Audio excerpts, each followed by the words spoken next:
How do you vote? Sorry, delayed recording. Apologies.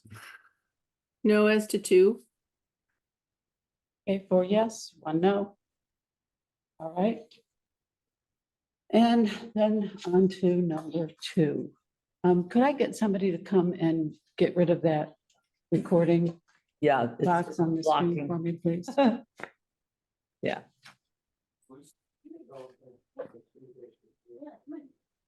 Okay, the chair's report. Initially, I had said I wasn't going to submit a written report because it was going to be brief, but yesterday I met with the town clerk, so I'm going to read my report, and it's going to take a moment, but there's important information that I need to share. On May 30th, I had a telephone conversation with the town manager regarding his request to reschedule the meeting to this evening. June 5th, I met with the town manager and the listers to discuss the reappraisal contract issues and a potential solution.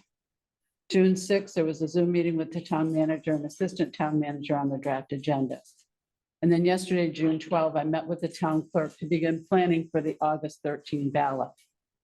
Because the deadlines are important and not that far away, I want to share with you what I received from the town clerk.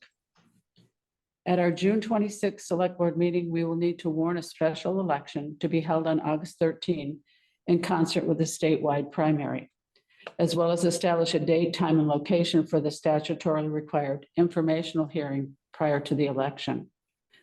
The ballot for the special election will include the following: a lister seat that expires in 2026, a trustee of public funds seat that expires in 2026, a cemetery commissioner seat that expires in 2028, and an article asking voters if they wish to change the method of compensating the listers. I will present a draft article for board discussion and vote at the June 26 meeting. The select board may need to consider including voter-backed articles if petitions are filed with the town clerk no later than 5 p.m. on Thursday, June 27. Because this is the day after our regular second meeting of the month, the select board may need to call a special meeting to consider any voter-backed petitioned articles if submitted.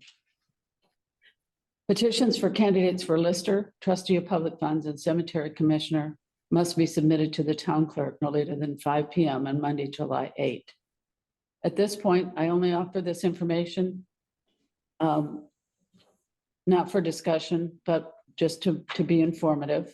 The town clerk will make a formal announcement about the deadlines for voter-backed articles and candidate petitions in the next few days. This board will discuss all issues related to the August 13 ballot at our June 26 meeting. And then yesterday, the final item here is I met with the listers. I attended the listers meeting, their regular monthly meeting, and informed them of the August ballot that will include the open seat and the article asking the voters if they wish to approve a change in the method of compensating the listers. And I will ask that this report be in the next packet. Thank you. Okay, that is everything for the chair's report. The next thing is the public comments for anything not on the agenda. Are there any public comments?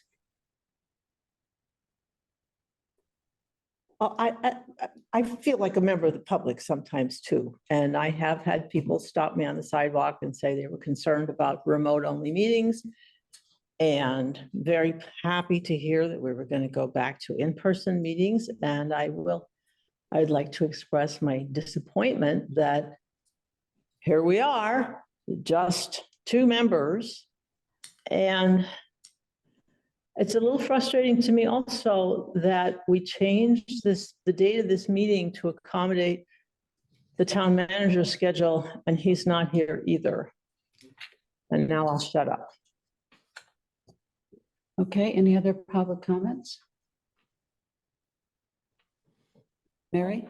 I'd like to make a public comment. Dave Kreml, Norwich, Vermont. If I you- would like to just second. Okay, if you could hold on.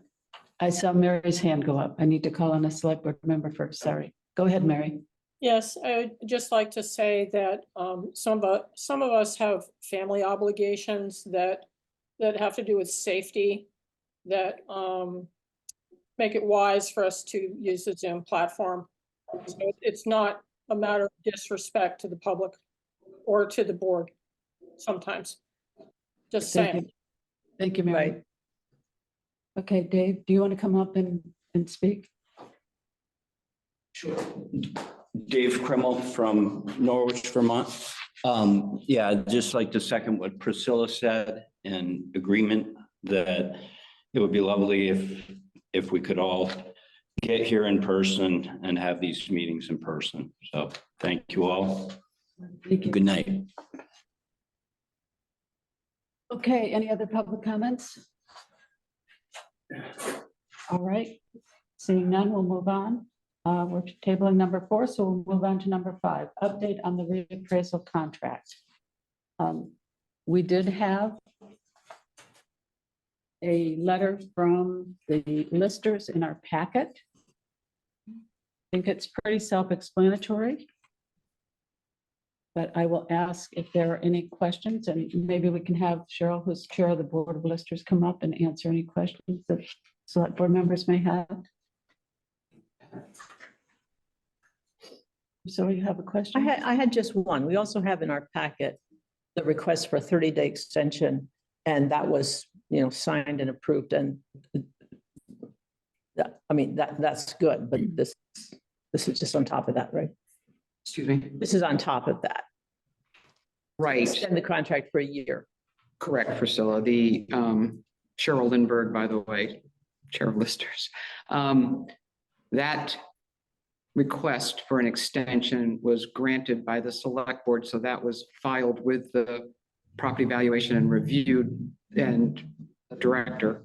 And that came back as an acknowledgement and an approval of that extension. So I wanted the select board to know that that had been approved.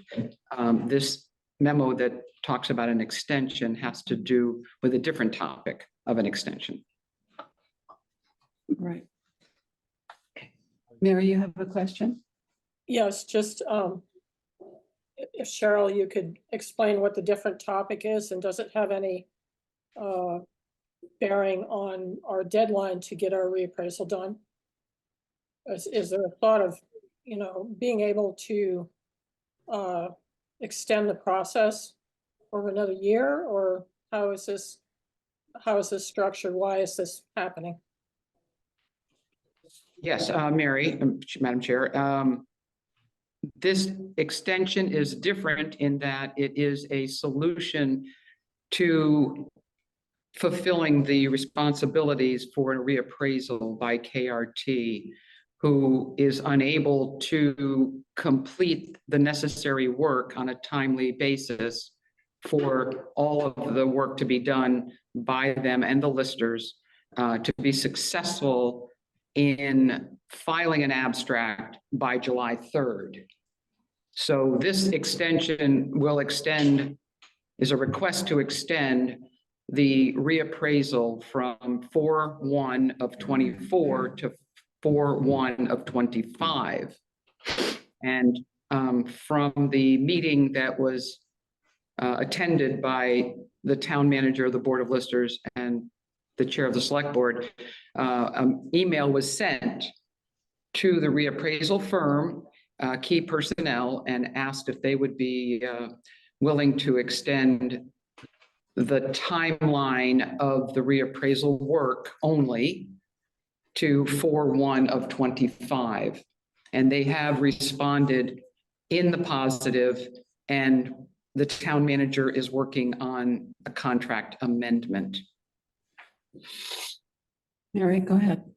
And is this extension agreeable to the state? This extension will be agreeable to the state. They were one of our district advisor was one of the individuals recommending this to us as a solution. And that will be something that we will file the RA 308 amended version to the state, strictly to let them know that the new reappraisal date will be April 1st of 25. And perhaps I can anticipate the question of what will happen next. And that is that the Board of Listers will, with the assistance of KRT on open permits, will be responsible for filing an abstract on July 3rd.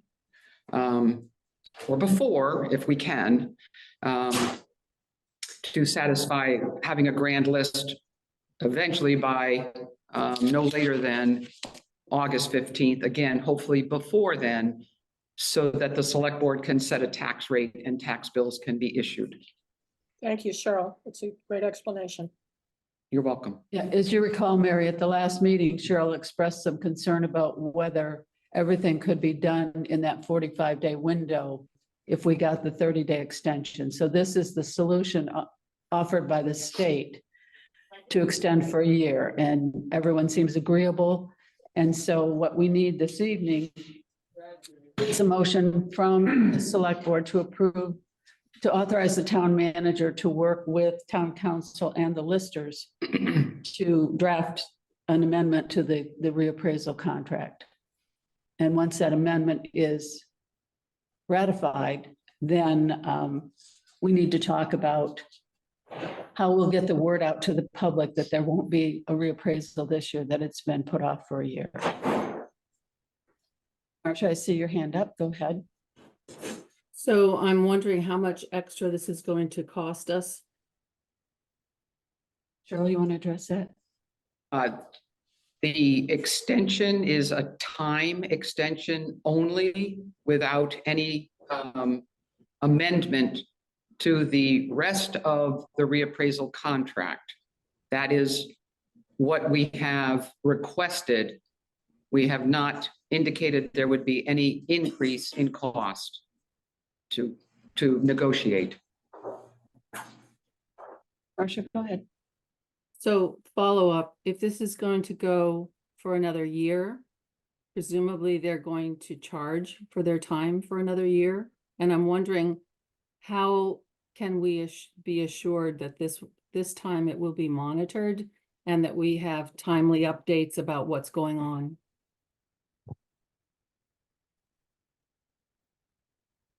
The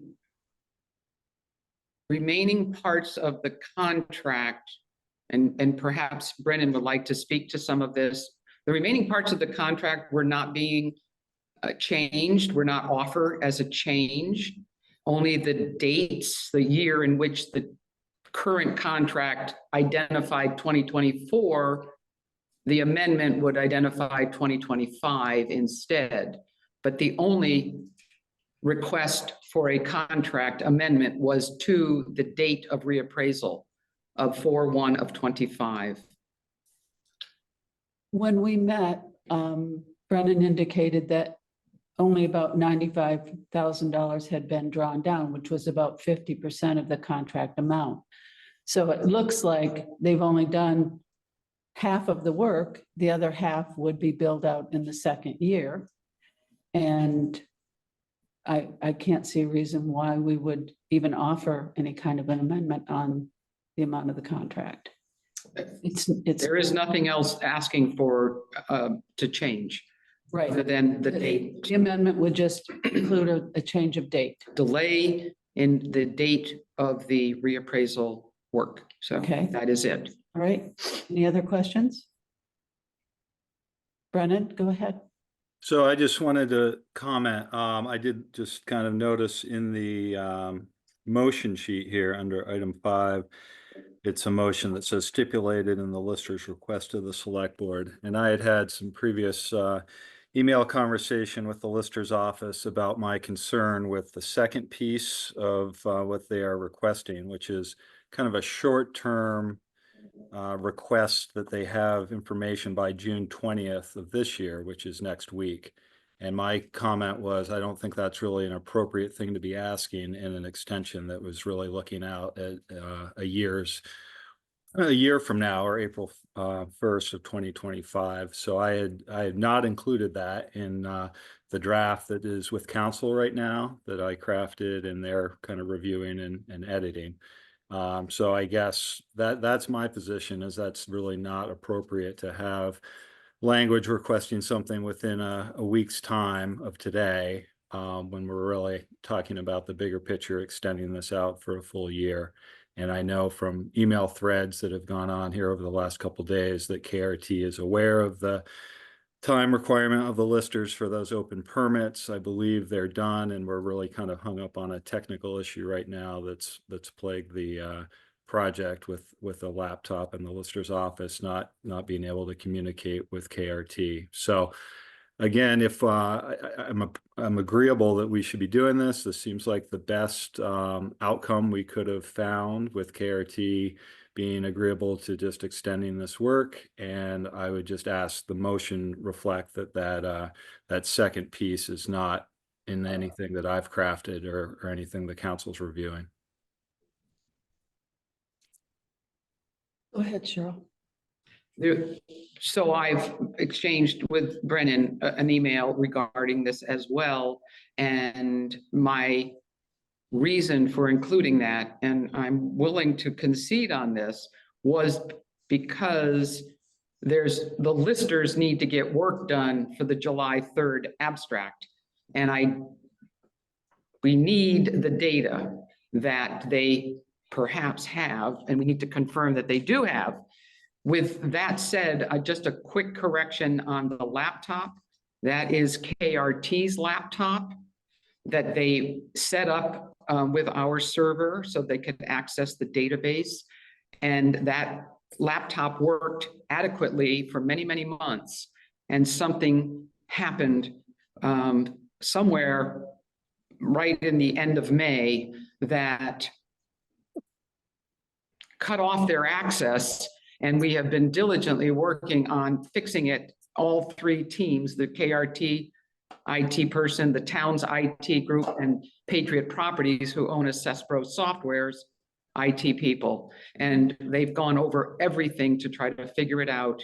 And so this has been unfortunate, but just to be clear, it is not a lister computer, and that whatever they wanted at KRT, we set it up. We, meaning the town of Norwich, through our IT vendor, have set up everything they needed. Just for some unknown reason, the laptop is not responding to what needs to be happening. So I just wanted to be clear there. Okay, thank you. All right, any other comments or questions? Roger, go ahead. Yes, so it's certainly deja vu, right? So last time when we were working on this contract, I think there was, I at least had some insistence that deliverables be spelled out as part of a work schedule or whatever the appropriate contractual term was for that. I think also that council had other language, right, that they wanted to have. For several reasons, objections from the listers and the vendor, both of these things didn't materialize in the contract. Would it be a good idea for these things to materialize in this amendment? And more broadly, I would like an answer to Marcia's question, which is, how are we ensuring that this work is going to be monitored and get done? Do you asking me, Roger, or Pam? Well, first I'd like to say that I don't find trying to assign blame very helpful at this juncture. We need to be supportive of the listers, and we need to find solutions. And so Can I clarify my comment, if I may? no, I was please, not. please allow me to finish. I don't think you can characterize my comment with a loud. Roger, Mute him. one person at a time, please. We need to find solutions. We need to be supportive, and you're implying that the listers have not been monitoring what's been going on. I don't think that's accurate. The town manager said he has taken a hands-off position up until now. Perhaps the town manager will be more involved, and that will help give you some assurances that things will be done in a timely manner. Okay, so I would like answers to the two questions. One, would a schedule with contractual deliverables that was rejected as a solution last time be a part of this contract extension? That's one question. Two, if not that, what can be done to ensure the proper monitoring? Because that may or may not have happened this time, because we're here on June 13th talking about an extension for filing something that needed to have been filed. right? So I'm asking for accountability, and I would like to have some follow-up on these two questions. The answer to your first question is no. The only amendment will be to the final date of the reappraisal to 2025. As far as the monitoring, I think that's something that the town manager and the Board of Listers needs to work on to find a way to work with KRT and make sure that things are going to happen for the next grand list. Because it won't happen this year. Cheryl? I would add that the Board of Listers have monitored and have stayed on top of the work coming from KRT and monitoring it and anticipating some concerns. If you read our lister minutes, if you had attended meetings, if you reached out to any of the listers, we would share any information that the select board individuals would like to have. We're always here for the most part. And I would say that the contract, I've gone back over many an email exchange, and I'd like to be sure that what Roger has stated is accurate so that there isn't a misunderstanding on how the contract was agreed to and crafted the last time, and whether or not the listers rejected anything that was being proposed, because this was in the hands of the town manager at the time, and the RFP that went out was in the hands of the town manager at the time. So we were not, the listers were involved in receiving the RFP responses, but we were not involved and were not allowed to put in wording that we wanted in the RFP when it was sent out. We were denied that opportunity. I'm not talking about the RFP, I'm talking about the contract. Like this board, I especially, so I know my own mind, so I will speak to my own mind and my memory, and certainly I know that it will be recorded of what I said. I had asked, because I foresaw this moment, knowing the listers' existing relationships with assessors, right? I had asked for contractual deliverables assigned to calendar dates. That was not added. So I'm just now asking what can be done. I'm not talking about the RFP. I'm talking about the contract. There was also some other advice from legal counsel, right? That was rejected. The vendor did not want us to proceed with that. So we signed a different contract than this town proposed. But Pam has made it clear that the only thing that's changing is the date, a year with a possibly, in my mind, flawed contract. But hopefully now Brennan is involved and we can rely on his work, which is new and appreciated. I would add that in an exchange with Brennan, I included some deliverable deadlines in an email that I thought was important in order to get more deliverable deadlines included. And when I get the when I get a draft of the amendment, I would willingly look for ways to include more deliverable deadlines if the town manager also is including that as his desire, and town council. Thanks, Okay. Scott. I saw Brennan's hand go up. Brennan, would you like to speak? Well, I just want to comment that, Pam, you haven't seen the draft that is being discussed with council right now. So there are actually more than just one deliverable date there, but that's been vetted as the contract reads. In the section 7 of the current contract, we do have dates that I believe are statutory days in 2024 when these items were due. Obviously, those were not met. Those are the dates that we are looking at, including as of 2025, these same dates are going to apply for the final deliverables. I think where we went awry here this year was that we didn't have a process to get to those final date deliverables. And that's something that we will have to do better with next year. Again, I think we'll have a fair amount of time to make sure we have everything completed and agreed to before we get to the final deadline and are rushing to accommodate that. So that's I think what we will see in this amended contract, the second amendment to the contract. Okay, thank you. Cheryl, do you want to speak to why? Hello? Hello? I'll get to you. Thank you. Do you want to speak to why the contract called for them to finish the reappraisal in 2024? Well, the RFP that went out gave an open option as to which grand list date we would look at when a response came back, knowing the number of towns reappraising and the limited number of firms available and their schedules. We anticipated that it could be later than April 1st of 24. And we had that as an open-ended option in the RFP. When we had the one response that came back, they were willing to commit to 4/1 of 24. So that was what was moved forward with.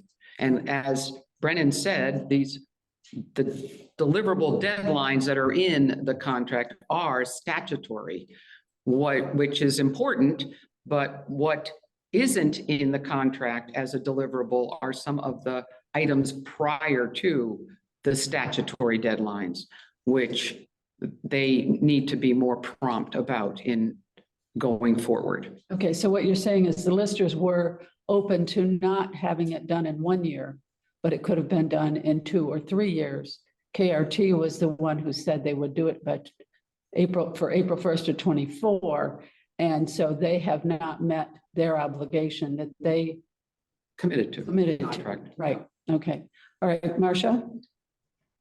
Yeah, I was unfortunately in the middle of this in December of 22, which was right before Brennan was hired.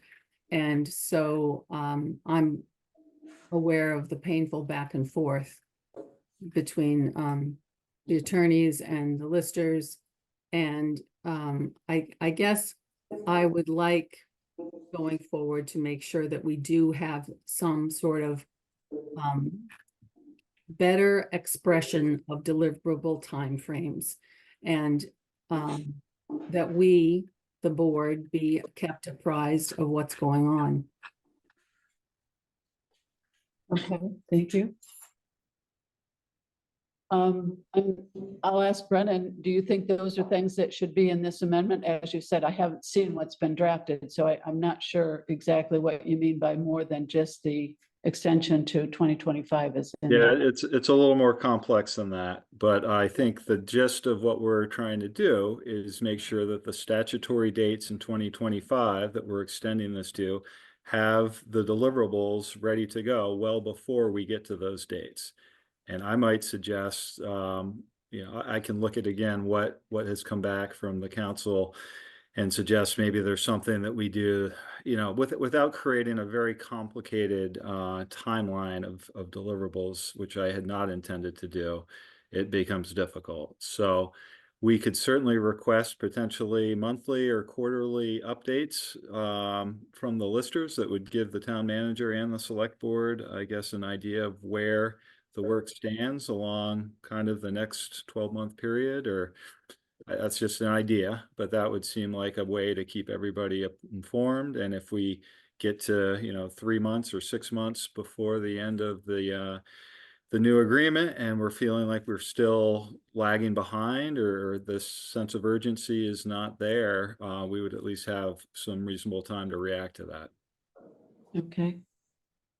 All right, well, at this point, what we're asking for is a motion to authorize the town manager to work with town council and the listers to draft an amendment to the reappraisal contract. We can eliminate the other language that Brennan would like us to take out. But, you know, at this point, I'm asking the board to authorize our town manager to do what is necessary to get this reappraisal amendment done. And done in a way that he feels that we'll have a good outcome next year. So is there any other discussion, any questions? Any comments? Not seeing any? I would entertain a motion. I move to authorize the town manager to work with town council and the board of listers to draft an amendment to the reappraisal contract with KRT. Thank you. Is there a second? I'll second. Thank you. All right. If there's no further discussion, I'll call for the vote. Priscilla, how do you vote? Yes. Mary, how do you vote? Vote yes. Roger Yes. and Marcia, Yes, and I'm a yes. It's unanimous. Thank you. Thank you all. Thank you, Cheryl. Thank you. Okay. Number 6, DPW request for Olcott Road Bridge. We have an email in the packet from Chris Kaufman to the town manager, along with his departmental request for spending. So I think what I'd like to do at this juncture is ask Brennan to give us a little bit of an update, because we've gone round and round on the funding aspect of this. And so maybe we should talk about the funding first. And then we can talk about any other questions that you have. So Brennan, you want to give us a little update on that? Sure. So as you read in Chris's memo, we received 3 bids for the project, the lowest being $58,000 from Winterset Incorporated. Chris's suggestion and recommendation is that we contract with Winterset to do this work. And I've been in contact with the residents' family related to kind of the complexities of how this work will get done and the timing of this, which may require that bridge be closed to motorized traffic for a period of time. And so there's some logistical complexity there that I am working through, just so folks are aware, and I think it can be successfully managed. As far as the funding goes, in Chris's request here, he was hoping to use monies out of his operating fund that are going to expire here at the end of the fiscal year in a couple weeks. In looking further at that request, I think we determined that it was really difficult to try to carry operating funds across a fiscal year date. And even though we have the funding now, as of July 1st, when we would expect from there forth, we would probably be receiving invoices, we can't really commit those monies in any way that our auditor or our finance director would like. So the suggestion is to change this funding piece a little bit from what Chris has put into the memo and into his sheet. We would be looking at just committing that $58,000 or not to exceed $58,000 from the designated bridge fund, and that would not require us to worry about kind of fiscal year dates. We would just have money coming out of a designated fund when we need that money, which is likely going to be early in fiscal year 25. So I think the motion that is on the motion sheet captures that we are no longer trying to pull this from 2 different pools of money. It's just coming from the designated fund. I'm happy to answer questions about that. All right, thank you, Brennan. Are there any questions?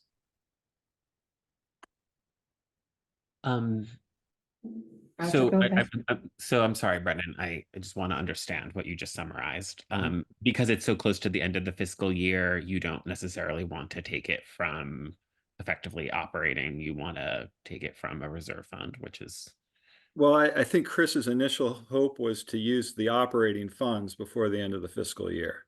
Right. But I think it's become evident that we're not going to have the work completed in the next 3 weeks. So therefore, we really don't have a mechanism to carry operating funds across a fiscal year that our auditor would approve. Even if they billed us in June? I guess it's work performed. in the Yeah, fiscal year. we, Okay. as Pam mentioned, we've gone through some, we've researched this pretty thoroughly, and everybody feels the cleanest way to do this is out of the designated fund, and the operating funds, if they're not used, are going to go back into the grand list as Right. surplus, or the general fund as surplus. Okay, thanks. Yep. I didn't understand. Thank you. All right, great. Thank you, Roger. Any other questions? Okay, I don't see any. I would entertain a motion. I move to accept the bid from Winter Set Incorporated in the amount of $58,000 and to fund this expense from Fund Number 41 DPW Bridge Reserve Fund. Thank you, Mary. Is there a second?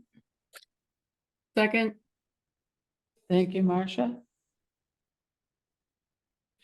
Okay, there are no other comments or questions. I'll ask for the vote. Priscilla, how do you vote? Yes. Mary? Yes, Roger? Yes. Marcia? yes. And I'm a yes, unanimous. Great, thank you very much. So Brenna will work with the homeowner to work out the logistics of access during the construction phase. And hopefully that will work out smoothly. Okay. Number 7, the Solid Waste Committee Transfer Station Fee Proposal. And I see Andy made it, which is wonderful. Thank you. Congratulations on the graduation tonight. Okay, so we have a nice package in the packet from the Solid Waste Committee explaining to us what they're proposing. It's very comprehensive, very thorough. And I guess the first page beyond the title page basically sums up their recommendation to raise the sticker fee from 35 to 40, do not change the trash coupon fee, and do not change the construction and debris rates.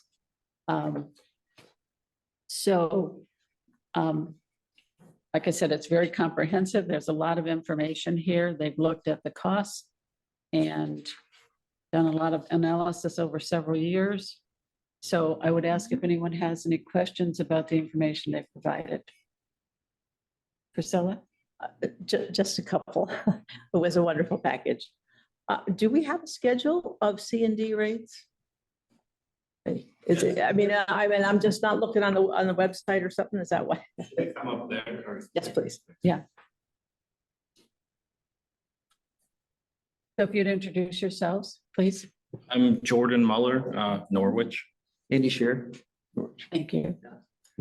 To answer your question, there is a fee schedule that was last updated in 2022. And so that's the one that For C&D. for C&D. Yeah. And so that's the most recently updated.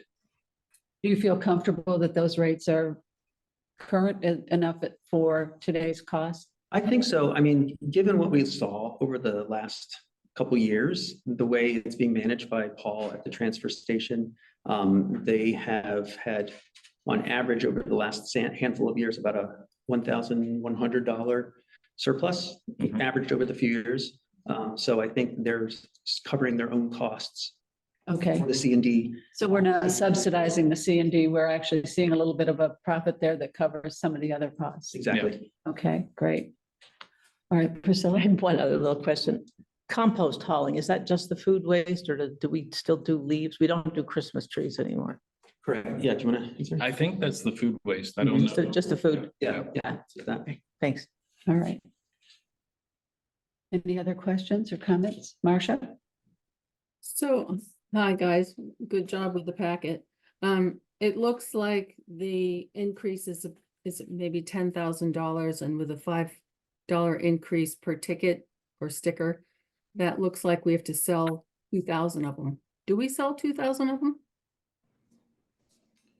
We sell 2,000 trash coupons.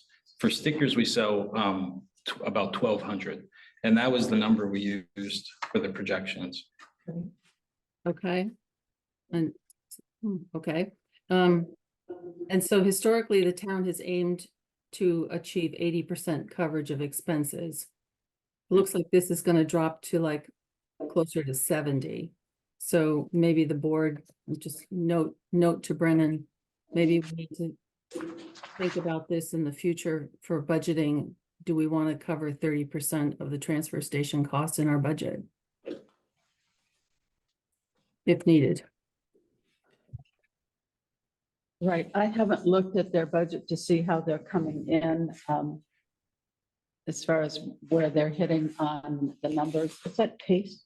That's pace. That's Yeah, what pace pace is. is coming in pretty good this year. Yeah. So that would be year to date. Okay, yeah, the No, pace. pace is, so year to date is the one before it, the column 4. Oh, okay, wait a minute, sorry. Well, pace is your estimate. Yeah, pace is a projection of the full year. So, you know, the last numbers we got were May 21st from the finance office Mhm. of most recent things. So we used that calculation to sort of extrapolate kind of where we're coming in. Sure, go ahead. Was it just last June that they started giving no discount for the second car when you got a sticker? I think 2023 was the first year. So that'd be last year. Yeah, No, this is 2024. I'm sort of it was remembering. fiscal year 23. Fiscal year 23. So Which began in July 1 of 2022. yes, So it was 22 into 23 that they increased that. And, but it still says on the town website that it's 35 and Five. five. And I went to register 2 cars and was asked for a check for $70, which was kind of surprising because I had looked at the town website and was taken aback that it wasn't current. I heard a number of people at the dump saying, "Fuck." Yes, it is quite, So whatever we decide, whatever you decide here, we should post it like explicitly on the website. Yeah. I, yeah, there's, Agreed. I think there are lots of changes that we over time would like to make to sort of upgrade a lot of the things that we have on there. But we haven't seen the number of stickers go down. I mean, it seems, yeah, well, that's the good part. Stickers did not go down. Because it seems as though when the crash coupons go up, then people somehow, I don't know. Go somewhere else. It goes somewhere else. Yeah. I can guarantee you I'm going to register 2 cars this year. But we'll see. Yeah, no, I mean, I think that was one of the reasons why we decided to stick with the stickers increase versus the trash coupons. Because when you purchase trash coupon, people start throwing things in recycling, contaminates recycling stream. They might start going to Lebanon. So we actually found over that year when they jumped up the price that they didn't actually get more revenue. It was really almost flat or even a little Yeah, bit that lower was in there. because people were creatively disposing of things. So with the increase to the sticker, people know that it's just $5 per car and that they're not going to see Per bag. other increases throughout the year. So you went with this for simplicity and for clear with the residents that it's just a small increase. Right, right.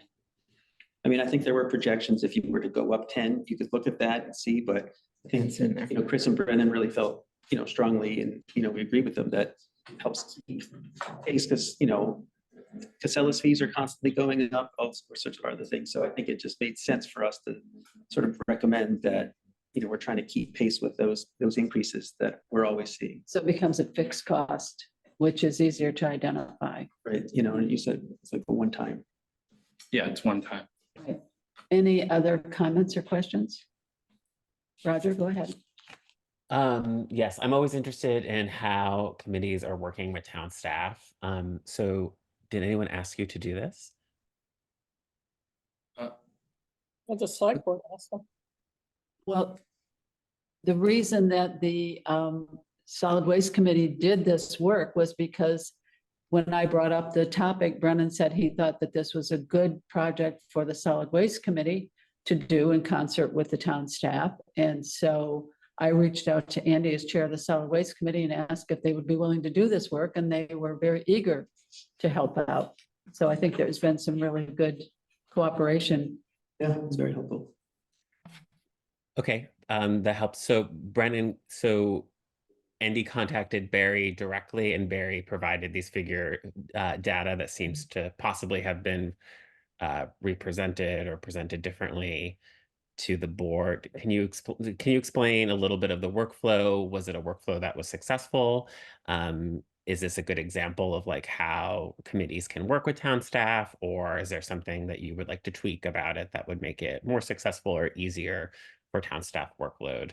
I'm just like, obviously it's good work, but I'm curious about Yeah, I think I'm this, interested about the collaborations. Yeah, I'd like to pose that question to Brennan. sure. Brennan, if you would tell us how the process went from your end. Well, I think it went well. I appreciate the work that Andy and Jordan have done on this. I think this is a great example of kind of collaboration between a committee and a working group. So in this case, that involved the finance director and myself as the town manager, and Chris Kaufman as the DPW director, and Paul Albee as the transfer station lead. And I think Andy and Jordan had reached out to each of us. I think we actually had one group meeting there early on where we talked about with Barry and I at least. So yeah, I think the end product here is a very thoughtful, I think very concise, you know, bit of information about where we are and rates, and I think it worked well and could be a model for future work with committees. Okay, great. Thanks so much. I had one other comment too, kind of related to the second sticker. We also have not an, I don't think it's an often occurrence or occurs often, but it does happen where we have folks coming who would like to replace a sticker that was either lost or maybe it was on a car that was sold. And I know our lead transfer station attendant would like to kind of clarify the town's position on that. I don't know if that's a select board or if that's something the town manager should just determine. I think, you know, at some point, it's not a real cost of the sticker if there's proof that one was purchased within the year it was good for. You know, I think it could be a dollar replacement maybe would be a reasonable figure. And, you know, certainly I don't think we'd want to charge somebody $40 if they said, hey, I bought this, but I put it on my car and then I sold the car 2 months later and now I need a new sticker. So if that's agreeable, again, the stickers, I think, Barry researched and they cost 70 cents. So it's not like we're making money on that, but I also think that would be a fair way. And we just really need to let the lead attendant know what the policy is, and then he can go from there. So does that make sense? I thought that was our policy, that we charged $1 for a replacement sticker. I believe it is not. You know, there's what we do and what we do sometimes, and what we often do. I think it would be nice tonight if we say, if that's what we want to do, it's $1 for a replacement if they can prove, if the resident proves they purchased an original sticker within the current year, then we'll make that so. Well, I know Paul writes down the sticker number and the name of the person who bought it. I don't know what happens to those records, if he keeps them at the transfer station or if they get turned in to somebody, but there should be a record of purchase of a full sticker. So Yeah, I don't know.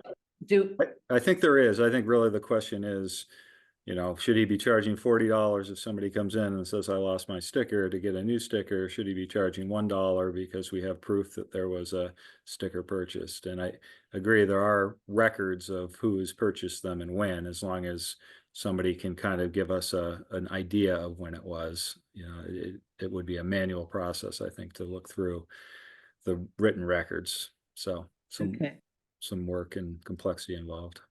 Okay, point taken.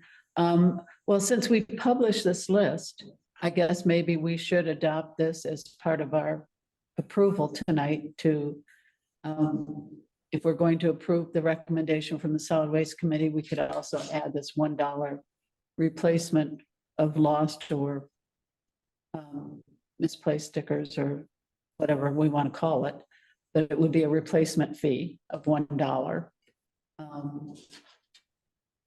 The other thing I would like us to do at some point is explore ways to deal with the recommendation from the auditor that we fix the issue of cash at the transfer station. And I have suggested to Brennan that maybe we could look into doing credit and debit cards there. And go to either credit and debit credit or debit card or a check and get rid of the cash aspect. Because the auditors will not audit the transfer station as long as we have a cash aspect there without a way of guaranteeing that all cash comes to the town bank account. So are there any other questions or comments about this? Mary, go ahead. Yes, I'm just wondering if the, this different topic that you brought up about, you know, getting rid of the cash basis would also need a bit of study as to what would be practical. So, you know, it may be, you know, another agenda item and maybe another tranche of excellent research and cooperation. I Just think saying. that's a great idea. So I'm not sure the solid waste committee is the right committee to do that, but maybe. That would be something to be worked out as a separate agenda item to work out how it would be done, you know? But I'd just like to see that significant deficiency or whatever they call it, weakness, go away from our audit report. Yes, I agree. Okay, any other questions or comments? If not, I would entertain a motion. All right, I'm gonna try it. I move to approve the transfer station fee proposal as submitted by the Solid Waste Committee and authorize the town manager to implement the new fee schedule as of July 1st, 2024, which will be posted on the town website and at the transfer station, and also to implement a $1 replacement fee for lost stickers.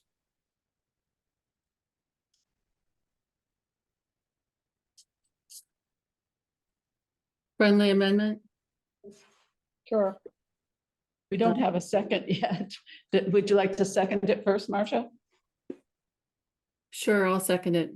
Friendly Okay. amendment is replacement fee for stickers lost within the calendar year, the same Okay. calendar year. For stickers lost within The same calendar calendar year. year. Okay. Actually, it's a fiscal year, Marcia. Whatever. Same Yeah. fiscal year. Be the same fiscal year because it's July 1 to June 30. Okay, that's a great amendment. Yep. Thank you for that. I accept that. Okay, great. I accept it as a second. Sure, you can accept your amendment as a second. All right, I'll call for the vote. Priscilla, how do you vote? Yes. Mary, Yes. Roger, Yes. Marcia, Yes. and I'm a yes, unanimous. Okay, great. Well, thank you very Thank much you. for all the work you did and for Great coming work. tonight. Thank you. And we'll get that schedule redone and hopefully get it up on the website by July 1st. Okay. Great. All right, thanks. All right, Thank you thank so you. much. Okay, that was number 7. Now we're on to number 8, the police department request for new bulletproof vests. Which they want to get rid of surplus property. Well, that's number 9. Number 8 is the ballistic vest. Came out funny either. Okay. Does anyone have any questions on this?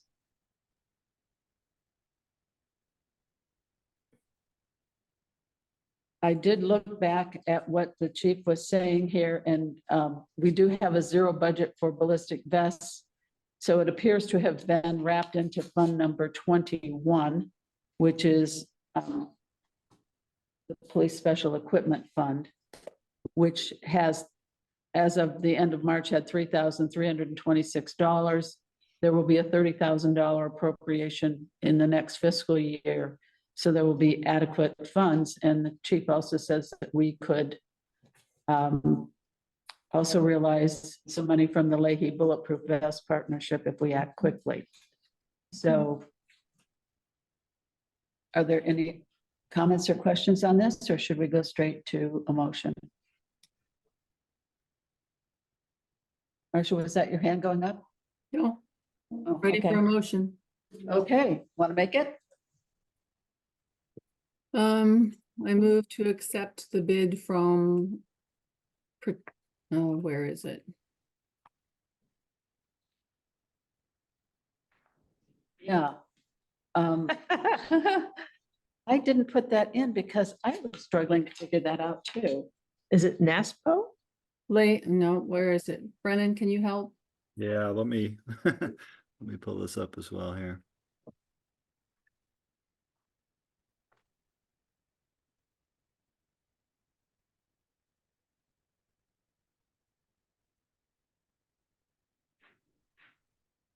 Just says, it says a I believe it NASPO. is. I believe it is actually the NASPO contract.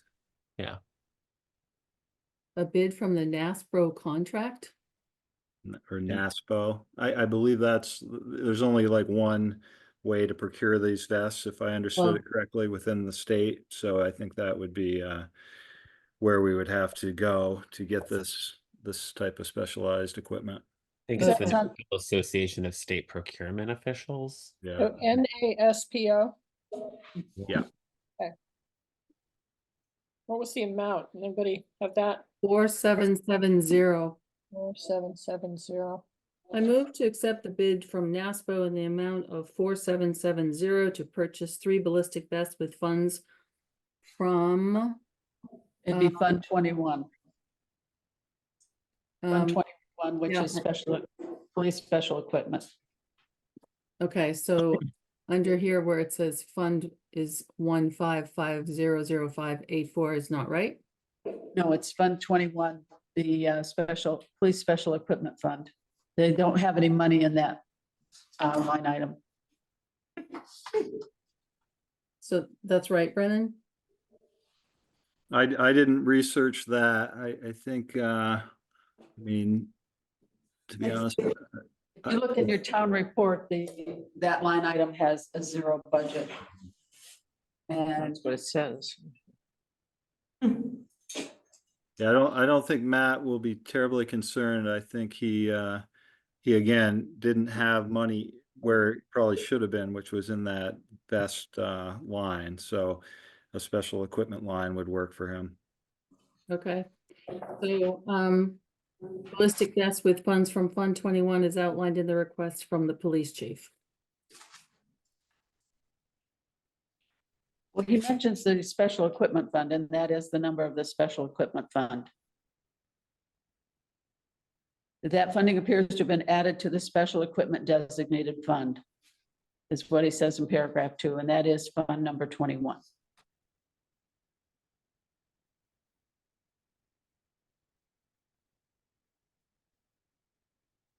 I'll second it. All right, thank you.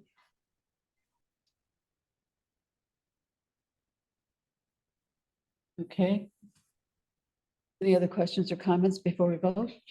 Priscilla? I'm just confused about the amount we're asking for, because if we're gonna draw down $2,385 from the Leahy Bulletproof Vest Partnership, So I don't, Yeah, go ahead, if I Brendan. may.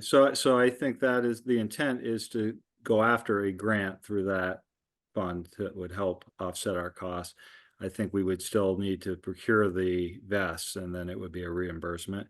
And I don't know that that is a guaranteed reimbursement. So I think, as the chief mentions in his memo, that is his intention. But I would suggest, the money is going to go out. If we can get reimbursed at some level, we will do so. But I'm not sure it's 100% guaranteed that money will come back to us. Okay, thank you. Yeah, So- that would be a best case. so we're scenario. asking for up to $4,770. Right. Oh, up to, can we amend, friendly amendment of that? I'll accept that. Oh, thank you. And then And up to. Mary, I'll accept- Yes, I'll accept that also. all right. All right, And- great. In the past, I believe the guaranteed grant was through passive, but I'm sure the chief has looked into that option as well. Yeah, Yeah. it may come through passive, but it's the Leahy Bulletproof Vest Partnership. So hopefully we will get some of this back. But I think that makes sense to say that we are accepting the bid of up to $4,770. Okay, any other questions or comments before we vote? Seeing none. Priscilla, how do you vote? Yes. Mary, how do you vote? Vote yes. Roger? Yes. Marcia, Yes, and I'm a yes, unanimous. Great, thank you. Okay, number 9 is the police department request to sell surplus surplus equipment, sorry.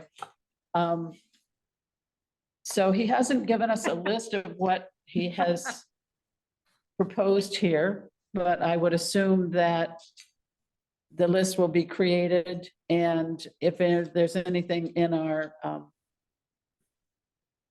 list of assets, that it would be taken out of the asset list so that our list is correct. So are there any other questions or comments? Roger, go ahead. Yes, I have a question. So in in the memo, the chief says, I recognize the disposal of pretty much anything beyond today's lunch requires authorization of the legislative body. So I guess my question is that true, right? Like, you know, does this actually require our authorization? You know, is this something that could just be the affairs of his department? Is he to check in with his manager? I mean, perhaps, and this is me speculating, town staff feel as I do lately, which is that we are making motions to authorize things that are not necessarily our bailiwick or prerogative, that it's great to be informed, but maybe the town manager and his employees can conduct this business. So I just wanted to, I wanted that is both humorous, that is a humorous phrase, but then also I think there's something to it. So I think what the board has to authorize is anything that is sold from the capital equipment list. I think these minor things, you know, if they're not on the capital equipment list, it probably doesn't need to come to us. Brenna, do you have an Well, opinion on that? I think it was brought to the board, again, without a lot of specificity, just to get a blanket approval that we have town assets here that the chief would like to dispose of. And I think that's what he's looking for at this point, is just kind of a blanket. Yes, we agree that you have a lot of stuff that's accumulated over the years that you haven't been using, that you won't be using. We'd like to move it. Whether that's something I'm authorized just to say, chief, sell this stuff or give it away or whatever we need to do, that's fine. I think in the past, and again, maybe because they were police cruisers and that was a capital piece of equipment that did need to come to the board as approval. So maybe a miscommunication there, just a lack of awareness. I think in any event, I think what the chief is asking of the board tonight is fairly straightforward, and it's just to acknowledge that he'd like to do some spring cleaning there and clear out some stuff that's not being used. Happy to take that and supervise it as the town manager from here on. Yeah, I'd be surprised if it, you know, if he wants to sell a pair of handcuffs, that it would require board approval. So I'm thinking that if there's something that is capital equipment, it should come to us. But if it's, you know, smaller items, I don't see the board needing to be involved. Is that the way others are thinking too? Mary? I could see the logic of it, that the taxpayers paid for all this stuff in the first place, so maybe, you know, we should acknowledge that. I mean, it's almost like, I don't know if we want to make a policy, but some kind of procedure that we agree that probably in every department, there might be some surplus, some equipment that is no longer being used. I mean, it could be, you know, it could be more formal. I don't know if it needs to be. I also just trust the discretion of the chief, but also it might depend on what it is and what members of the public think about what it is and when it sells and so forth. So it's probably fine. Okay. Anyone else? Priscilla? I think it's nice to learn that he's got stuff he doesn't want, the minor stuff, and he wants to sell it, but I don't think we, as from an informational point of view, that's great to hear, but I don't think we need to approve it. I think he should be able to just do it. I mean, look what he's mentioning. I know. Car That's what- parts. Yeah, that's why I said, you know, if he wants to sell handcuffs that are extra, I don't think we need to weigh in on that. Hello, So, yes, go ahead. I think that there's nothing in the financial policy I can see quickly, and I'm just thinking maybe that's something that we can address when we go through policies, but probably all you would really be concerned about was that the money went back into a particular, maybe a general account or something, and maybe it is up to $1 limit, that sort of thing. Okay, so maybe that's in the purchasing policy. Does that make sense? Purchasing, I don't know that it makes sense for purchasing. Opposite of I mean, purchase. disposal, we don't right, don't have anything about disposal. okay, well, we can look at that and see where that might fit best. I have one more comment, Madam Chair. Certainly, go ahead, Mary. Just wondering if the police chief would feel more supportive if we, go through this motion. Okay, all right.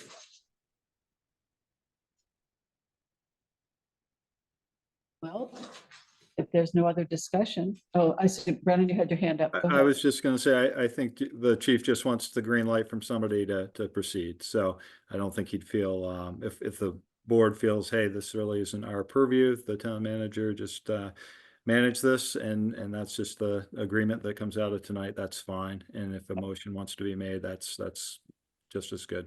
Well, he was asking for a motion to authorize the chief of police, and my motion says that we authorize the town manager because we don't authorize your employees to do things. So we authorize you and you can delegate.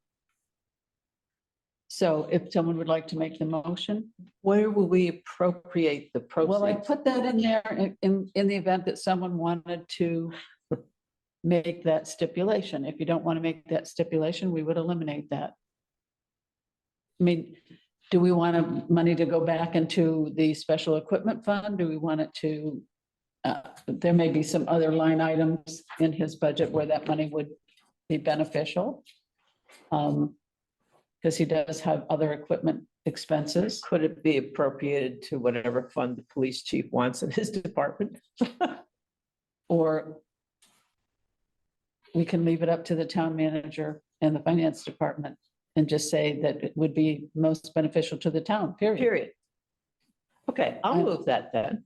Okay, go ahead. I move to authorize the town manager to dispose of Norwich Police Department surplus equipment identified by the chief of police as no longer needed in a manner most beneficial to the town, period.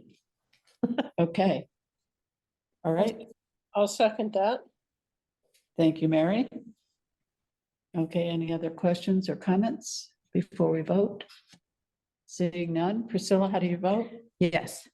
Mary, Yes, Roger, Yes. Marcia, Yes, and I'm a yes. Unanimous. Great. Okay.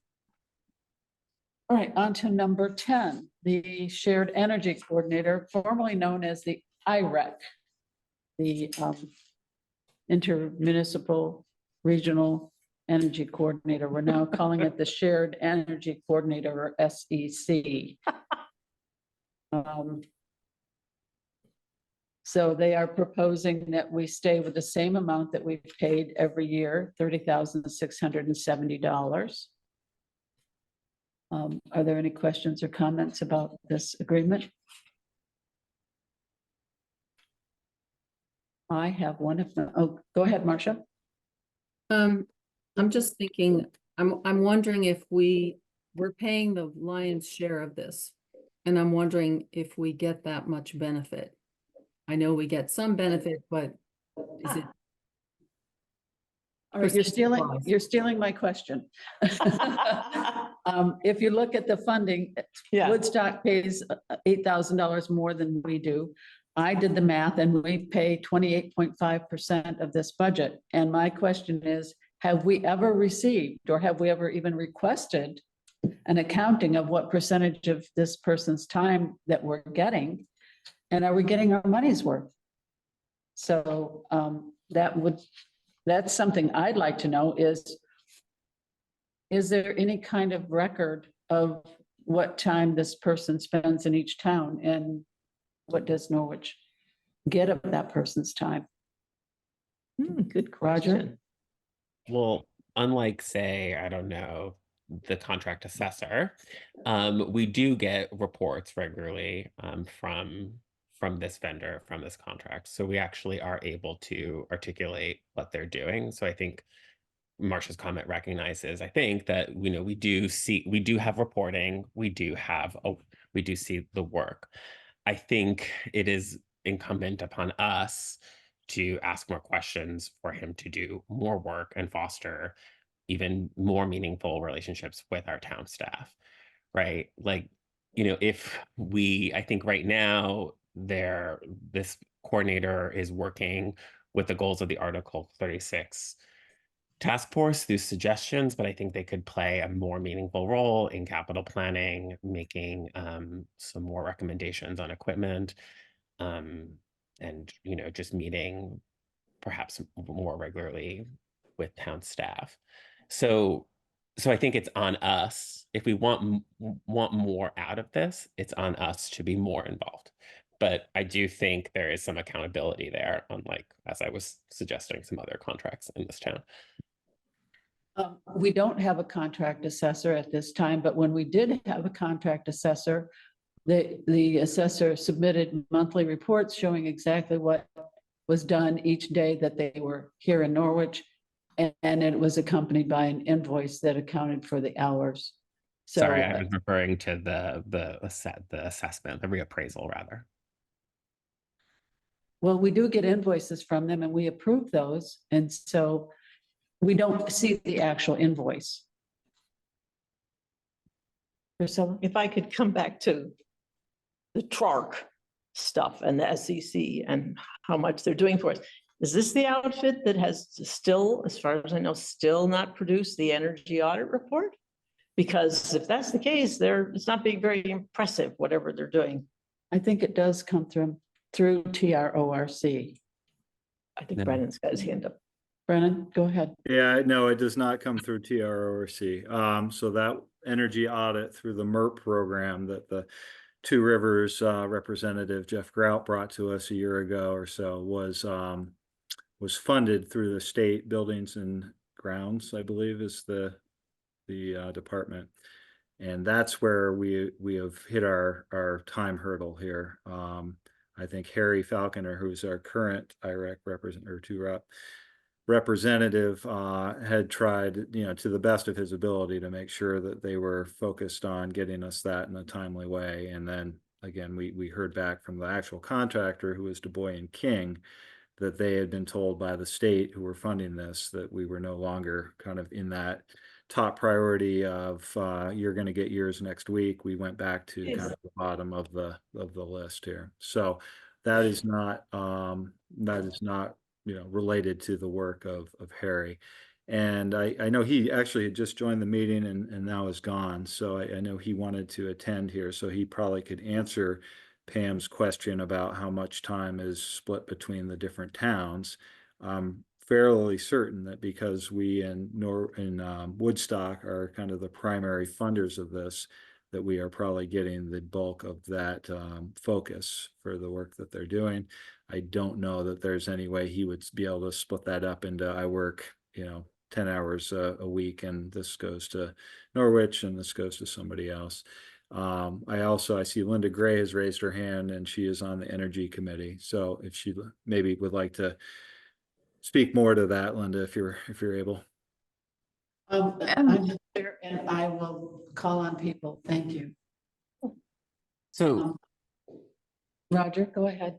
Part as a sort of follow-up to my own comment about how it's incumbent upon, I think I'm using that word correctly.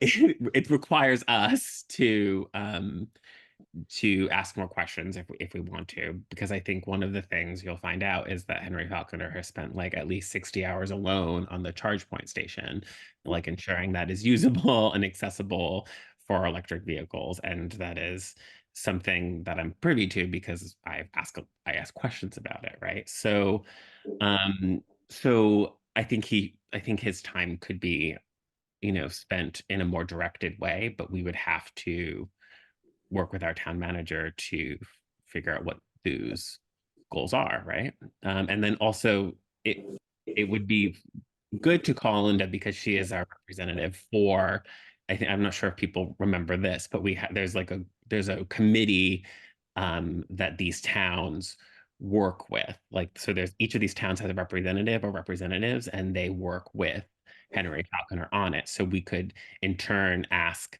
that governing body or Linda as the representative for more intel and fill in whatever Henry's report doesn't fill in. So that's it. That's my piece. Thanks. Thank you, Roger. Yeah, I'm a little concerned that this doesn't come through the town manager's office. It comes through the energy committee as far as what work that this coordinator has undertaken for the town. So Linda, if you wanted to give us some background information, that would be very helpful. Yes, thank you very much. And I want to say in answer to your question about whether Harry and the folks who previously had filled this position keep track of their hours town by town, they do.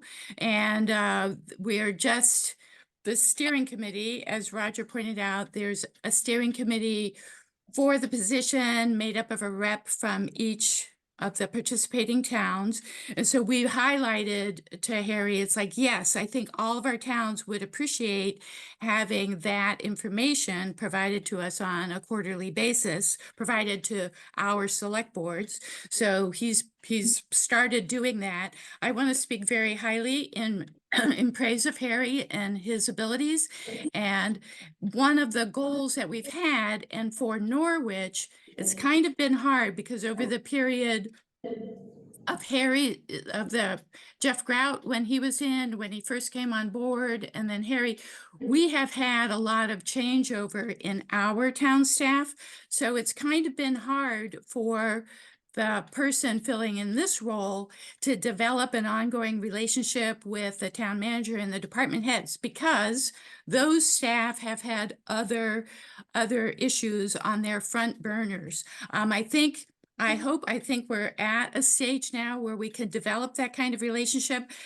My goal has been to have this position be viewed by our town staff as a colleague that they can call on when they have energy questions or they need some advice relating to energy decisions that they're making within their departments. And, and that the energy committee is not directing this person at all, that it ought to be the town manager. So that's the goal. I think we're edging closer to that happening. Okay, great, thank you. And a quarterly report would be great. I think that's a wonderful idea. Okay, are there any other questions or comments on this proposed agreement? Linda, go ahead. And I just want to let you know that Harry sent a quarterly report at the end of April. So you should be seeing them, each quarter, and you have gotten one. Okay, does that include the number of hours that he's committed to work in Norwich, or just his activities?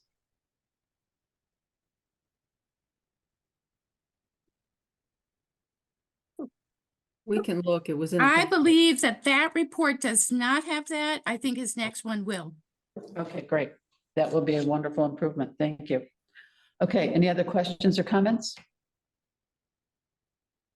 So, go ahead, Roger. I still think it might be a good idea to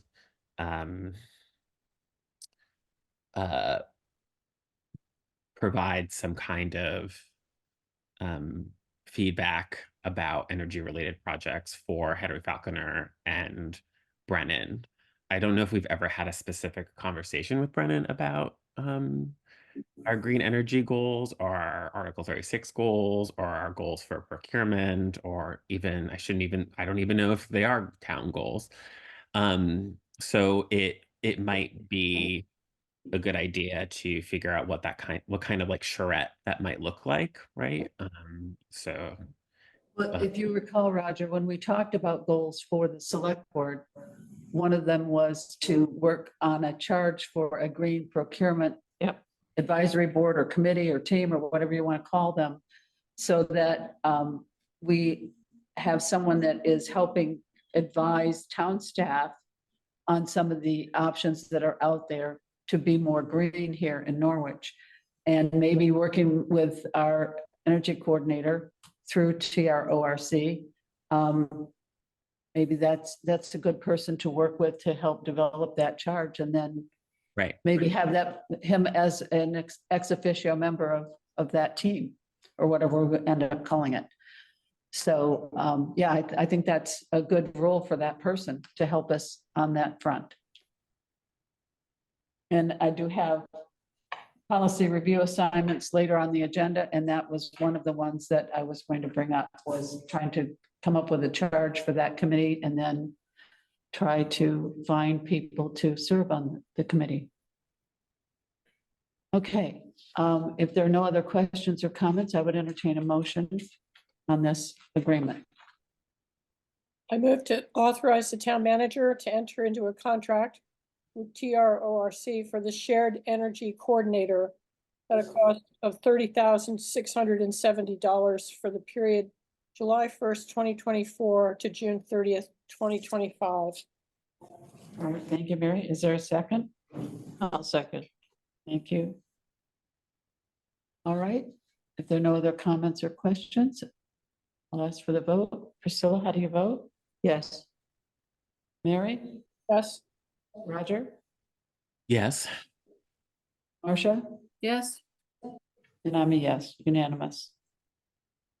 Okay, great, thank you. Number 11, the childcare contribution tax. There's quite a bit of information in the packet on this topic. We do need to start collecting this as of July 1 from all eligible employees.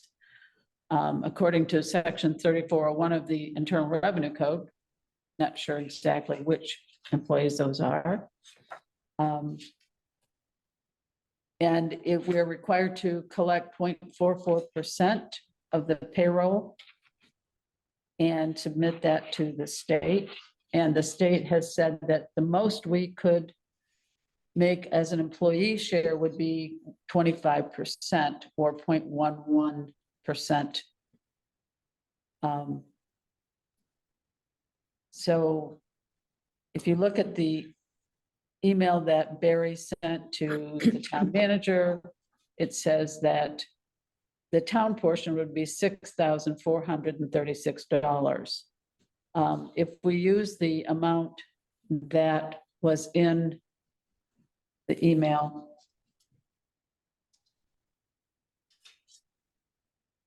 I forget where that was. I don't see it here. Anyway, I did a calculation. It came out to $8,681 is the total amount Right. for this. Yeah.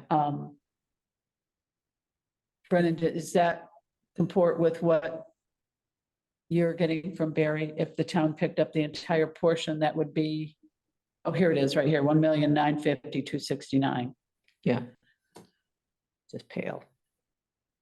so would you do that one more time? If the town pays the entire thing, which they're allowed to do, it would Right. cost what? So we would take the total salary that's here in Barry's email, 1,950,269, and multiply that by 0.44%.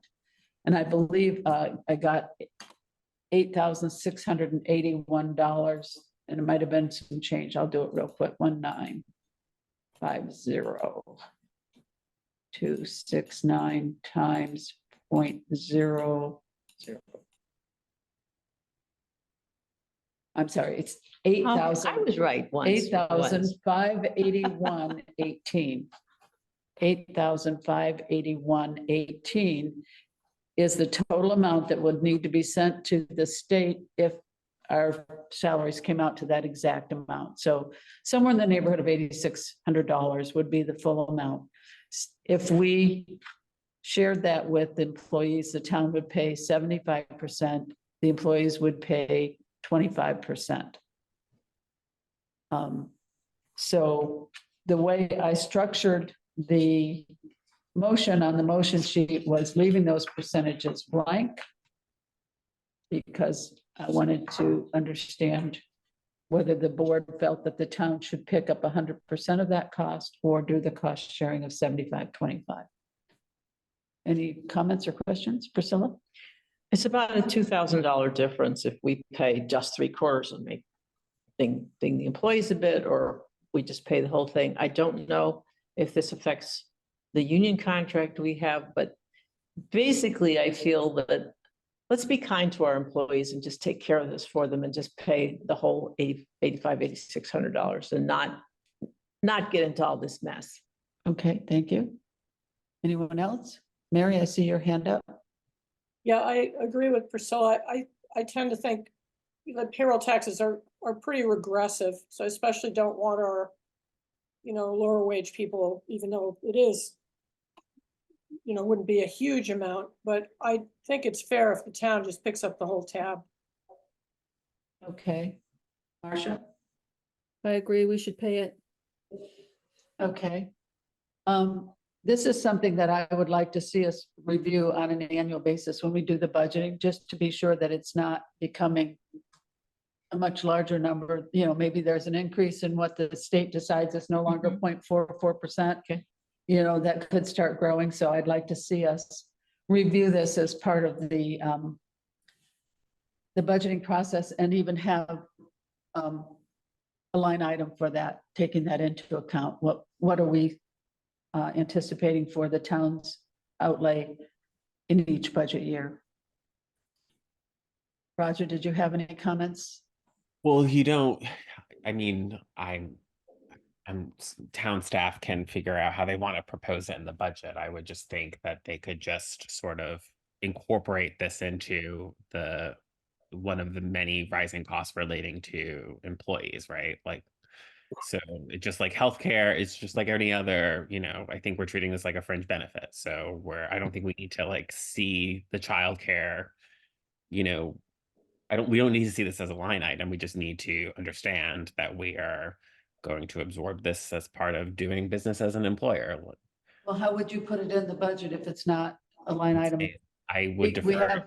We have I would- healthcare, we have FICA, we have all these other things that are deducted as line items, and I brought this up to the budget discussion last year, and the interim finance director said it was such a small amount that no adjustment would be made in the budget, but it's going to be $8,600 coming out of the town coffers to pay this, and I think we need to make sure that we account for that.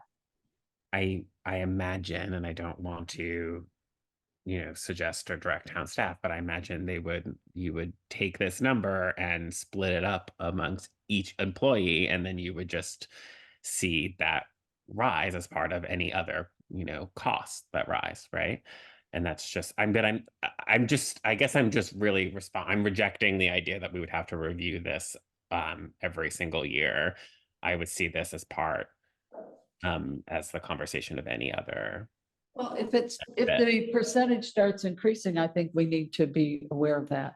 And, as with other taxes, they tend to increase over time. So Okay. I just want us to be cognizant. We've never had a conversation about the rising cost of healthcare. We've never had the conversation about any of these other fringe benefits. So I'm just curious as to why we would be. Well, healthcare came up in the CBA, and so we did review that. All right, so any other comments or questions before we move to a motion? All right, seeing none, I would entertain a motion. I move. I'm sorry, Marcia? I was gonna move. Okay, go ahead. I move to collect the child care contribution tax with 100% being paid by the town of Norwich beginning July 1, 2024, as required by 32 VSA. That's the wrong. That's what it said in the. That's what it said in the guide that we got from. Yeah, but that's the chapter. That's all they gave us. Well, It's on page 3 no, of the guide. I can get it. Don't worry about it. I'll second as it is. I'll need to hear it again. I didn't finish it. That's did what I you finish thought. it? Oh, Yeah, Just Who's a they? suggestion. You Yeah. just put a period after July 1, 2024. Good. I like it. yeah. Okay, all right. so could you, I have a question, just that, did that include the part of 0% being paid by eligible employees? No, So- she just said 100% being paid by the town, Okay. beginning July 1, That's what I thought I 2024. heard. I just wanted to be clear. Yeah. Right. Just cross out the clause beginning with and. Yep, I got it. Okay, so it's a motion by Marcia and Priscilla, you said you were I'll second seconding it, yeah. Okay, thank you. All right. If there are no other questions or comments, I will call for the vote. Priscilla, how do you vote? Yes. Mary? Yes. Roger? Yes. Marcia? Yes. And I'm a yes. It's unanimous. Thank you. Okay, on to the next item, the approval of the May 22, 2024 minutes. We all have a copy of those in our packet. Any questions or comments? Priscilla, go ahead. There are two ands up and attending. It lists everybody and Priscilla. What? That's all. I mean, it's not a big deal. Oh, you're right. Okay, I can fix that before I send it to Miranda. Anything else? Yeah, on the third page, number 12. Approval of May 8th minutes. Smith requested amendments to the attendance to reflect, I think that should be remote versus in person, not remove. Okay, well, you're a good editor. Thank you. Yes, I am actually. All right, anything else? No. Okay, any other comments from other board members? Okay, I would entertain a motion. I I moved, move, oh, go ahead. I move to approve the May 22nd, 2024 minutes as amended. I'll Thank second. you. Thank you, Mary. Okay. If there are no comments or questions, I'll ask for the vote. Priscilla, how do you vote? Yes. Mary? Yes. Roger? Yes. Marcia? Yes. And I'm a yes. Okay, great. Okay, the next item is AP warrant. And we have 3 of them in this packet. I didn't get a folder from you today, Brennan, so I guess we'll have to send those around by DocuSign. Yeah, I wasn't in the office today, so I apologize for not having a hard copy, but we would probably have to send it anyway to get a quorum. So we'll have Ashley send that around tomorrow morning. Okay, I was on the list to get the last thing that was sent around a couple of days, so I never seen it. I just saw Ashley's memo saying oh, it's coming. it was on the policy on, But I didn't get it to sign. I thought I was Okay. supposed to sign it. Brennan, could I you don't know look what into happened. that? I believe, if I can answer that, I believe Ashley did send it and it was standing with you, Priscilla. So it may be in a spam folder potentially. I don't know. Oh, Yeah, It- because sometimes Oh. those go in spam folders. Yeah. okay, I'll It check. went Yeah, to thank you. three, we have 3 signatures, so we had a quorum. But I believe Okay, it I'll was- check. It was waiting on you. Right. And Sorry. Roger voted no on that, so Priscilla, you would be the 4th signature and the last one. if you could. Okay, well, yeah, because I've been sort of wondering what Yeah, look happened. in your spam folder because I know some of those things do end up in spam for some reason. But that was the resolution on policy statements and letters of support. Oh, kind of important. Yes, and I need to send that off to Mr. Harnish to answer his email. I've not had a chance to do that. Okay, the AP warrants, we have, like I said, we have 3. Are there any questions or do we want to move to making a motion on this? I move to approve AP warrant number 1133 in the amount of $120,814.91 to be paid from the general fund. Thank you. Is there a second? I'll second. Thank you, Priscilla. Okay, all right. There are no other questions or comments? Priscilla, how do you vote? Yes. Mary? Yes, Roger? Yes. And Marcia? Yes, And I'm a yes, unanimous. Okay, and then the next warrant. I move to approve AP warrant number 1131 in the amount of $49,588 to be paid from Fund Number 6 Fire Apparatus Reserve Fund. All right, thank you. Is there a second? I'll Second. Who got that one? Is it Marcia? I think Priscilla was first. Whatever. Okay, Okay, all right. All right, call the question. Well, You have a question? I know we have a brand new fire truck. Was this stuff that had to be done on the brand new fire truck or? I believe mean, this is some equipment that we approved the purchase of at an earlier meeting. I don't know the exact Okay.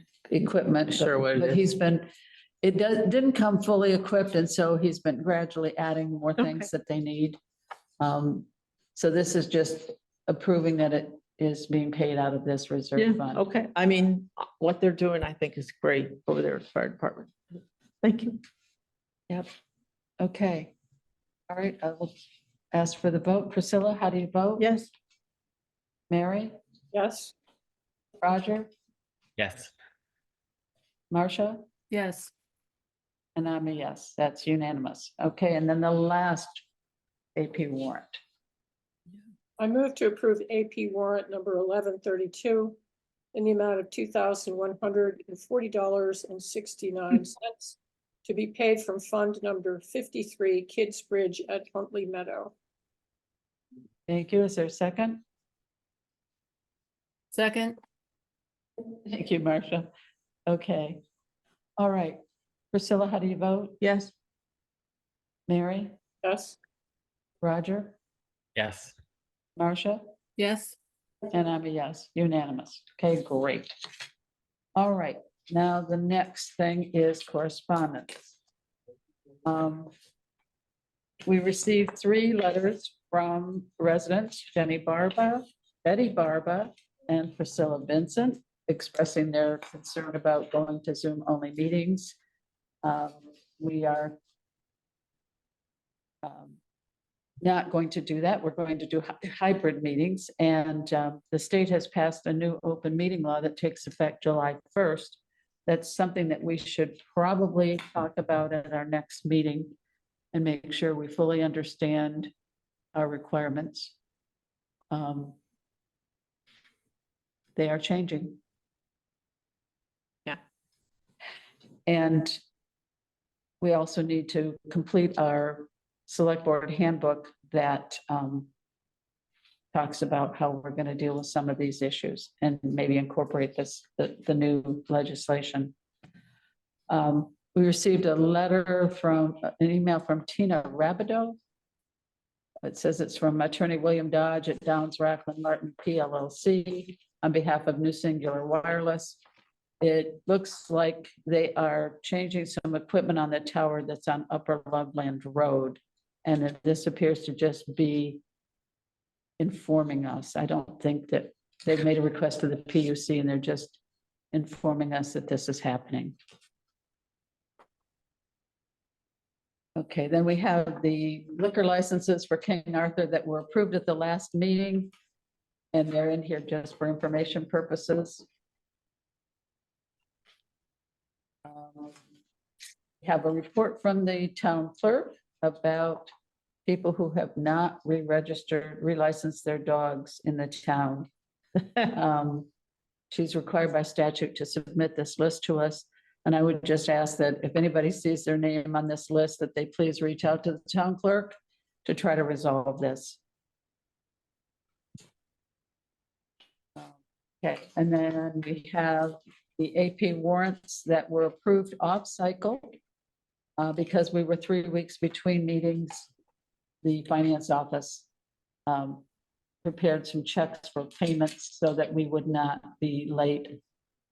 And Mary and I signed those warrants between meetings. The next thing is the letter from the Director of Property Evaluation Review approving the 30-day extension for the filing of the abstract. And behind that, we have the lister's request for the extension. So that's taken care of. And that is what we have for correspondence. Any questions or comments? If not, I would entertain a motion. I move to accept all correspondence. Thank you. Is there a second? Second, Thank you, Marcia. Okay, Priscilla, how do you vote? Yes. Mary, Yes, Roger, Yes. Marcia, yes, and I'm a yes. Okay, great. All right, the next item is policy review assignments. As I mentioned earlier, we talked about 3 policies that were goals to get reviewed by the select board over the coming year. And I just wondered if there was any interest in volunteering for any of these reviews. We talked about the green procurement, developing that charge. We talked about reviewing the gift policy and reviewing the purchasing policy. And then tonight we talked about maybe looking at which policy might incorporate the disposal of equipment. So, Marcia, you've been working on the select board handbook, so you probably have your hands full with that. actually, I had already worked on the gift policy a lot in the past, so I'm happy to throw that into the mix. Okay, that would be good. I just didn't want to load you up if you felt like the handbook was enough. I'm never overloaded. Yeah. Okay, Dangerous statement. okay, and then we have the purchasing policy. I actually would like to work with that policy if there's no objection. And then we have the green procurement, and I was kind of hoping Roger might raise his hand on this one. To work with the maybe some people who are on the Article 36 task force, work with our new SEC, Shared Energy Coordinator. Yeah, I can look at it. Okay. Well, the first step on that is to develop a charge for that group, committee, team, whatever we want to end up calling it. I'll leave that up to the group. We need a charge that incorporates some of the recommendations from the Article 36 task force, which is where this idea came from. And maybe work with the energy coordinator to help flesh that out. Yeah, I can. I'll probably talk to Brennan at some point about it because I don't feel. I don't. I'll talk to Brennan about it as well if that's okay with you, Brennan, because Yeah. I don't necessarily feel like. I guess I'm just like I'm happy to do it, but I'm cynical on creating a committee that will not. Whose work will not be integrated meaningfully into the affairs of the town, right? So I would like to assess how that would work with Brennan before I put anything. I would like to do some prep work different. Yes, so I can do it. Okay, and then the other resource might be Jack Cushman, who was the chair of the Article 36 task force. Because this idea came from them. He might be a good resource for you. Just throwing that out there. Marcia, I see your hand. Go ahead. I was gonna suggest that Roger might look at some towns. I can throw you some town websites that actually have done some work, and why reinvent the wheel if there's some good work out there. Yeah, that's how I'm feeling. Like I feel like it would be good to see models and then talk to Brennan about. Yeah. what could be adapted before we spend time pontificating. So yeah, I don't want to, but I will. Yes, yes, I will do this. It's fine. It's all good. right. Thank you, Pam.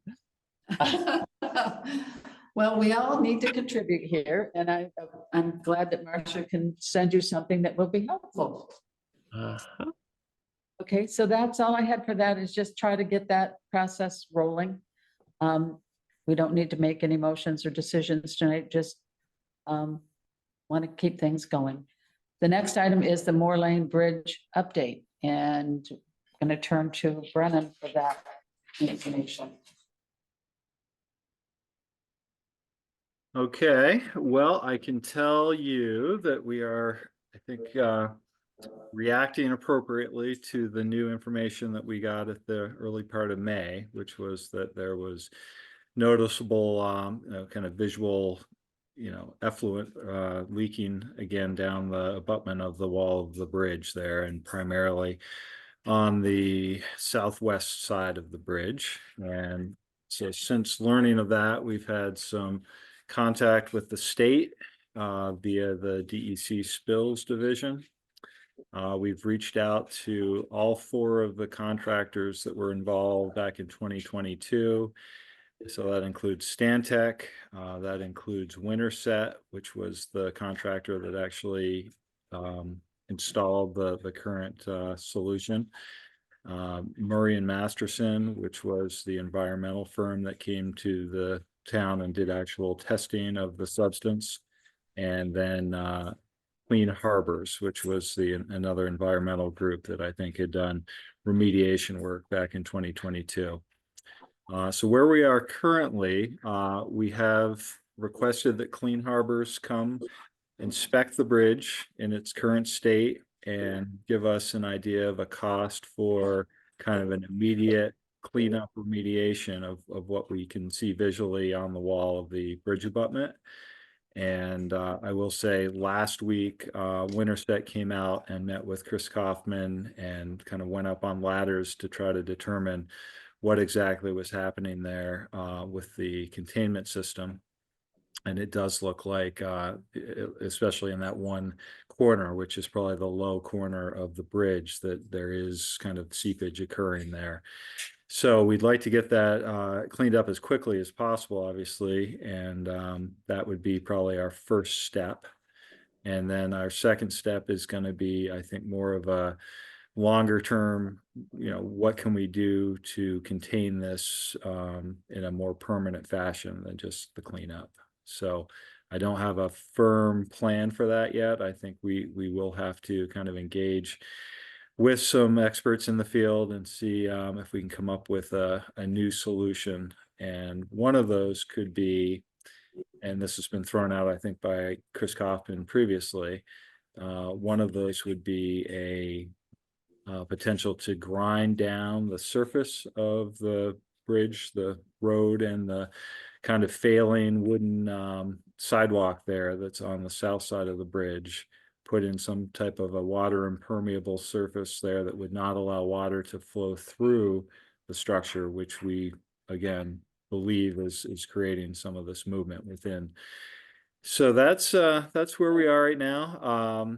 I see that Peter is here, and we'll probably have some comments as well.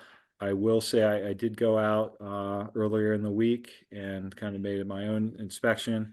I agree with some of the photos that Peter has shared that there is kind of a visible petroleum sheen in a place below that bridge abutment that does really indicate that there is something that is reaching the stream bed, and we want to react to that immediately. And that's, again, why we're working to get Clean Harbors in as quickly as we can to at least do a cleanup there to eliminate that issue for the time being. So I guess that's kind of what I have as a report right now. Okay, Priscilla? I just have some questions. It's not clear to me what part of the bridge has the contaminants, whether it's the road surface or the structure itself. And if it's if it's the structure itself, then I don't know why it would help to grind down the road surface. And I also just wonder, what if we just took the bridge out?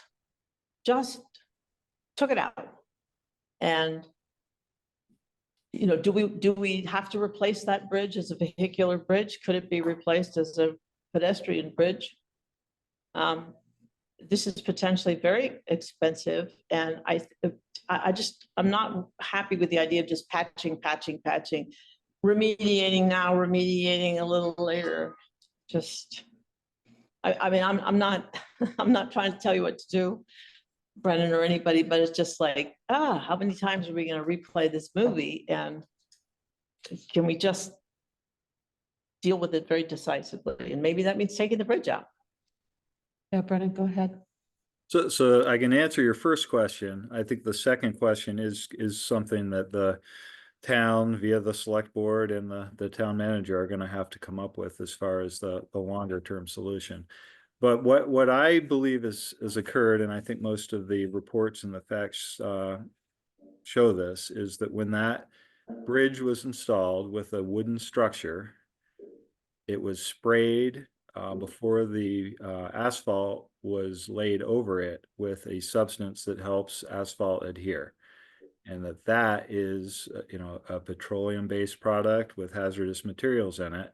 And that is basically what the substance is containing that is leaking through. So it's not that the asphalt is melting and creating this problem. It's that there is a layer below the asphalt that normally in a road situation would be trapped between the previous layer of asphalt and basically contained. That is because it was sprayed over a wooden structure above a stream, which you know, in retrospect seems like a very bad idea that's led to this, that's what's creating the contaminant that we're now seeing moving through the bridge and down the wall and into the stream. Does that make sense, Priscilla?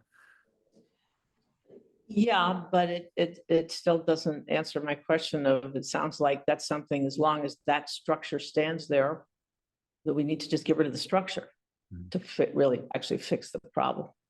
Well, that's probably an option. I think at some point here, we're going to have to lay every option we can out there and kind of try to associate some cost and some pros and cons to doing those and come up with a decision. But that is one. Okay, any other board comments? Go ahead. Marcia had one too. Do you want to take her first or me? Sure. Marcia, go ahead. So I know that we had information about other towns having had these same bridges from that period.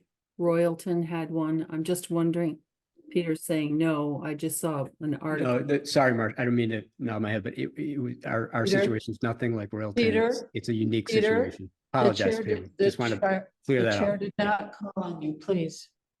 So Like to be called on. I guess I was just wondering if Brennan had investigated whether there was any state help for taking care of this situation.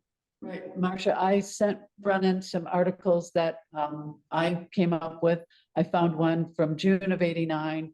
Ernie Chickatilla gave me one dated February of '89, and then another one in 2018 about the Royalton Bridge. I have That those. said that the I have state those. was, yeah, and it said that the state was helping with a creosote issue. I asked Brennan about that, and he said what we have is not a creosote issue, so it doesn't appear as though the state is willing to jump in and help us.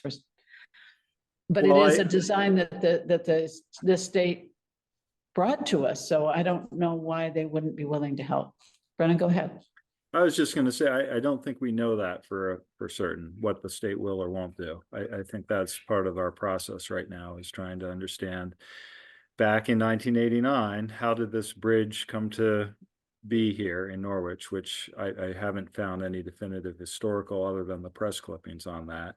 The question of who installed the bridge, who was the contractor that determined they should spray this asphalt adhesive over the wooden structure would be a question I'd like to understand. And then, you know, I think there are resources, right, depending on which path we decide to take, in which we could ask the state to assist us.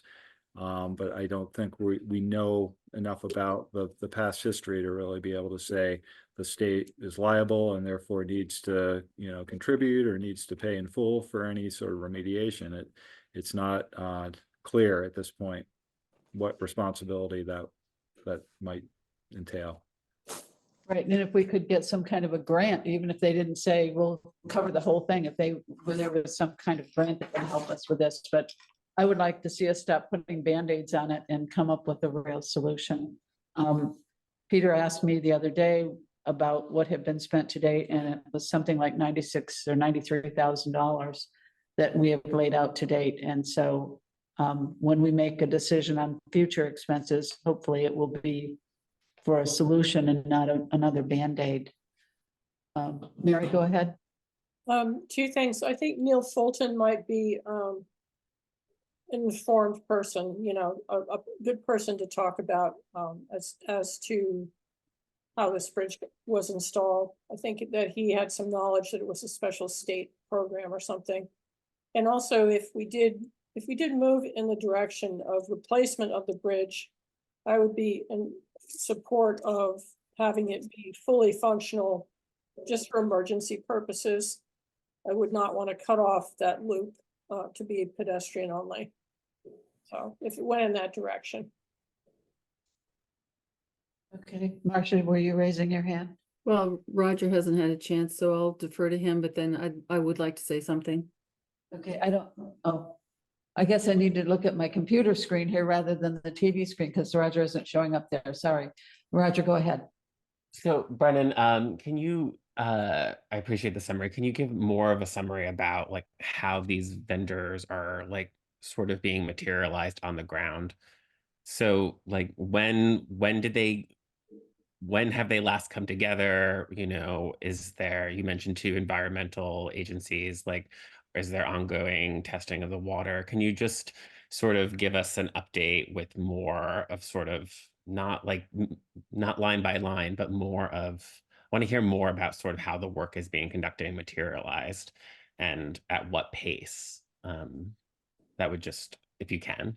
Well, I probably don't have the exact dates on the top of my head here. I can say that kind of since early May, when we were notified that there was again kind of visual evidence that something was moving here in the bridge, we have talked via phone, and this is we being Chris Kaufman and I primarily, with the engineer from Stantec that worked on the former bridge project.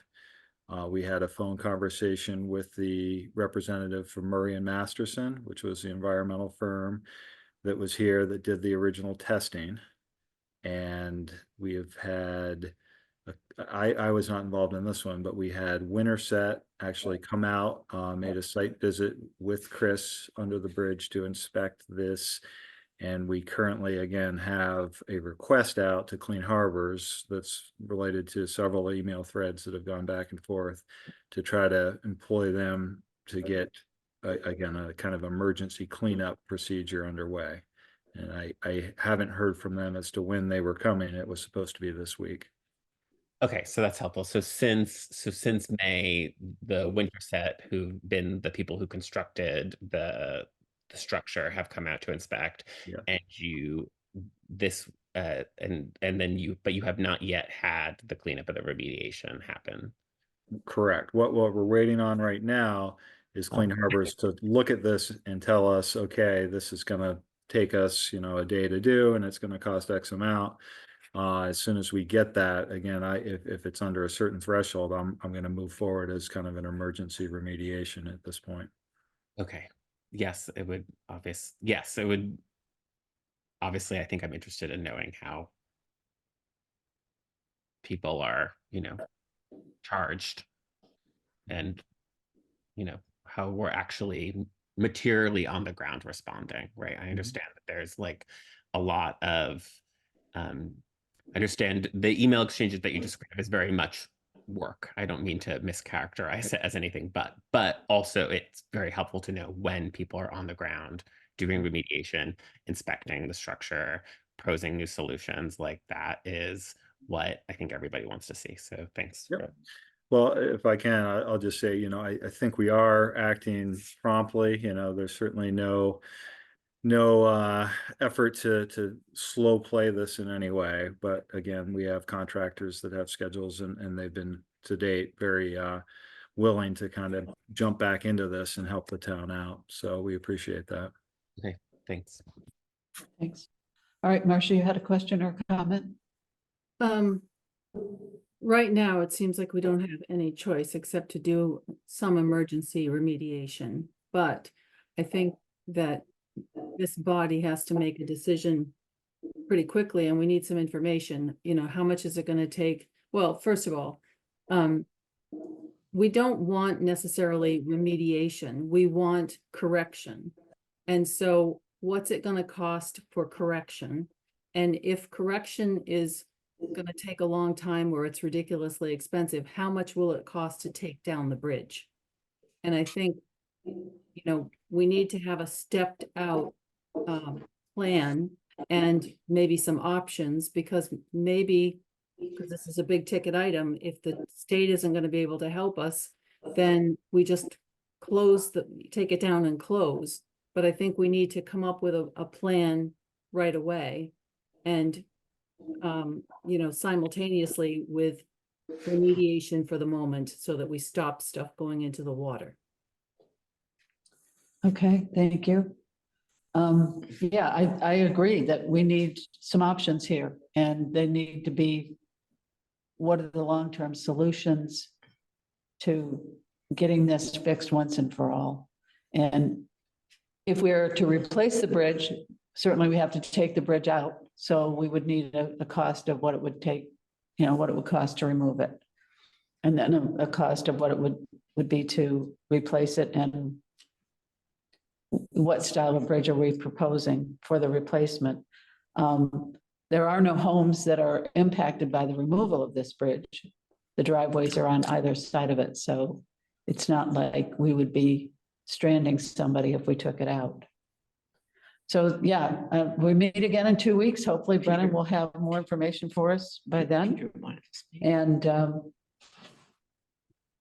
so if there are no other board comments, I will go to comments from the public. And I'm going to limit those comments to 3 minutes. Peter, I know you've had your hand up for a while. Go ahead. Sure. Thank you, Pam. And I apologize for interrupting earlier. I think people conflating the Royalton situation with our situation has happened a lot, but it's from my understanding, it's a very unique situation, and that the DEC hasn't seen this in Vermont before, is my understanding. 2 things, well, 3 things. One is I'm very pleased, and I want to thank Brennan. I'm glad we have a responsible party here, a competent town manager. But unfortunately, what Brennan is doing now is cleaning up a mess from the previous town manager. That's the basic truth here. All of the work that Brennan is now having to do had been done, or at least was said to be done last time. And we were told that there was 2 choices. Bridge comes down, or we do this diaper containment system for $62,000. Those of you who are on the board at the time remember this long discussion, and the town decided to go for it, that the containment system was the best option at that time. Containment system worked fairly effectively for 1 year and a little bit.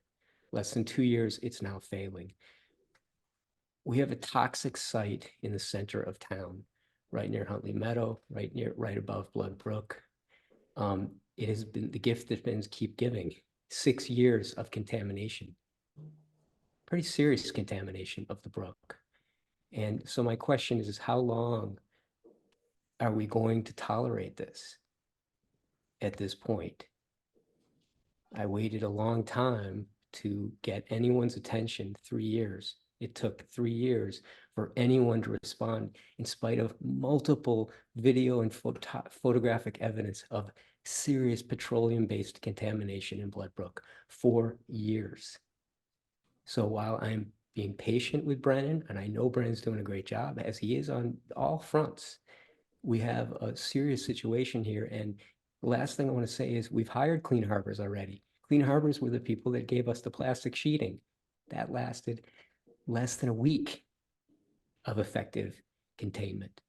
So we're going to hire this company to now come in and clean it up in a day, I think, unfortunately, Brendan, I have to disagree with you. You're not going to clean up this toxic waste site in a day. And it's going to cost some serious money to do that. And you'll hear from them, I'm sure, when they tell you. And what do you mean by cleaning it up? Do you just mean cleaning the walls? Do you mean repainting the walls as we did last time to cover it over so it happens again? I understand, and I think Brendan's correct in his assessment of how this happened, but this is stuff that keeps on generating, and it generates in the heat. So it's not as if it's containable. We tried to contain it. You're not containing it. And, Okay. and this containment system was quite expensive, and I think you should ask some serious questions because it was supposed to last the life of the bridge. All right, thank you, Peter. Thank you. Jan Lasbeer? Yes, hi. Just a couple things. One, I really hold the board, somewhat the town manager, but the board to history here for a minute, because this is not a surprise that sometime in May we were notified something was dripping. The diaper that was put on was understood at the time as the basis of a lot of conversation to be a temporary solution, get us through one hot season, say, to give us time to develop a permanent one. So to now say, oh my goodness, look, something's coming out, let's talk about preparing a permanent one, we've lost time, and it's not a surprise. So I don't want us to sort of rewrite history and start from now that this is news. So that's one point.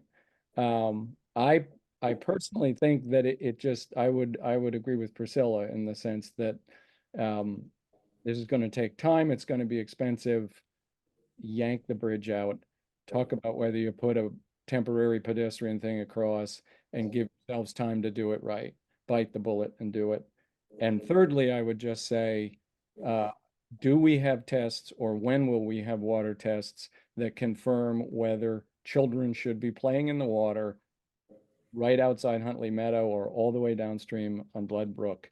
And can we get that assurance for the summertime play in the brook? Thank you. Okay, Brennan, go ahead if you want to respond to that. Yeah, well, I just wanted to clarify because I was not here, obviously, in 2022. So I'm hearing Peter say that the promise was that this solution was going to be the lifetime of the bridge. I'm hearing Jan saying this was only supposed to get us through a hot summer and then we'd know. So I'm not sure if other people who were involved back then can clarify which of those, because they're very different interpretations of what that diaper system was going to do. And then while I'm speaking here, I'll just finish. So Jan, I don't think at this point testing of whether there's a contaminant reaching the stream at this moment is necessary, because I think it's being acknowledged. I think there's visual sign that there is. The immediate remediation is a solution to the stream quality, right? The water quality, the safety issue is to make sure that as quickly as we can, we stop that contaminant from reaching. So that's, I guess, where we hope to be in the very near future, is there's no more contaminant reaching the water. And then we're closely monitoring that to make sure that it is not hitting the water. So I think that will solve the question of, do we need to test at this point, which I don't know that we do. Priscilla? This is actually related. I've been asked to try to, spearhead finding a town health officer, and my reading of what a town health officer would be doing would be engaging actively in exactly this kind of thing and contributing to the discussion and helping out, because they're by statute, the town health officer is involved with groundwater and drinking water and general water quality throughout the town, as well as, septic and floods and pandemics. So we're working on the town health officer. Just a comment. Too bad we don't have one right now. Yes. Well, hopefully we'll have somebody that will apply for the next meeting.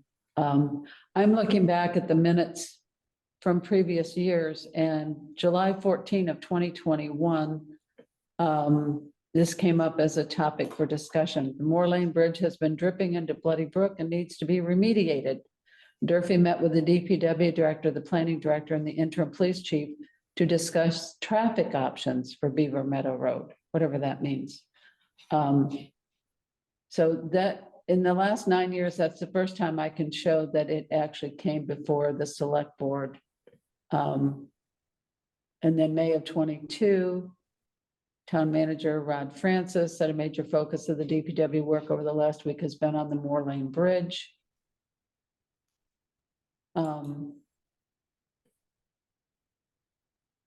This is July of 22. Approved bid for further emergency work on Moore Lane Bridge. Leighton moved second gear to authorize the town manager to approve the bid for clean harbors for additional work to prevent hazardous materials from entering the stream. So there's been work since July of 21 in terms of the board's awareness and trying to come up with solutions. I haven't found, here's the one for 62,000. Leighton moved to authorize the town manager to accept the bid from Winterset to construct a temporary containment system to prevent hazardous materials from entering the stream at the Moore Lane Bridge for an amount not to exceed $62,000 to be paid from the Bridge Reserve Fund. So it was known at the time that it was a temporary containment system. So, Roger, you wanted to make a comment? yeah, and I don't know what I want to sort of talk about Marcia's point, and sort of where we are now.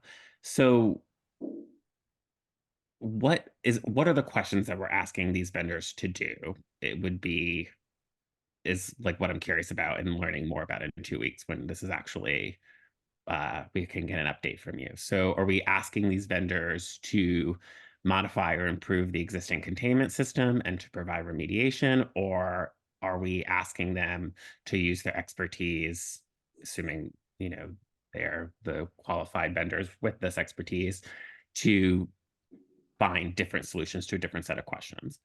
So I think I'm not sort of necessarily saying, I don't know necessarily. I think they've answered the question, how do we contain and how do we remediate? Like, I don't know I don't necessarily, have they been asked the question, how do you remove this structure or this material permanently? So I guess I would like to know more about what set of questions they've been asked, like if they've been asked to do remediation and containment, then I think what this board is sort of getting to is maybe that's the wrong set of questions and we need to be asking something differently, because the vendors are going to do the work that we ask of them. So well, we could do a couple things. Again, we've kind of engaged the people that were involved, or the entities that were involved in the previous efforts to contain this material, feeling that they would have a local knowledge and some expertise here that would be useful. I think, again, the short-term remediation from Clean Harbors is to clean up, to the best of their ability, anything that's currently leaking out of that bridge that's entering the stream. So that is a definitive, we are going to ask them to do that. You know, one thought that's occurred to me is we could send out a publicized RFP for solutions and basically publicize what our problem is and see if we can find other entities that would like to offer a solution with a cost associated with it.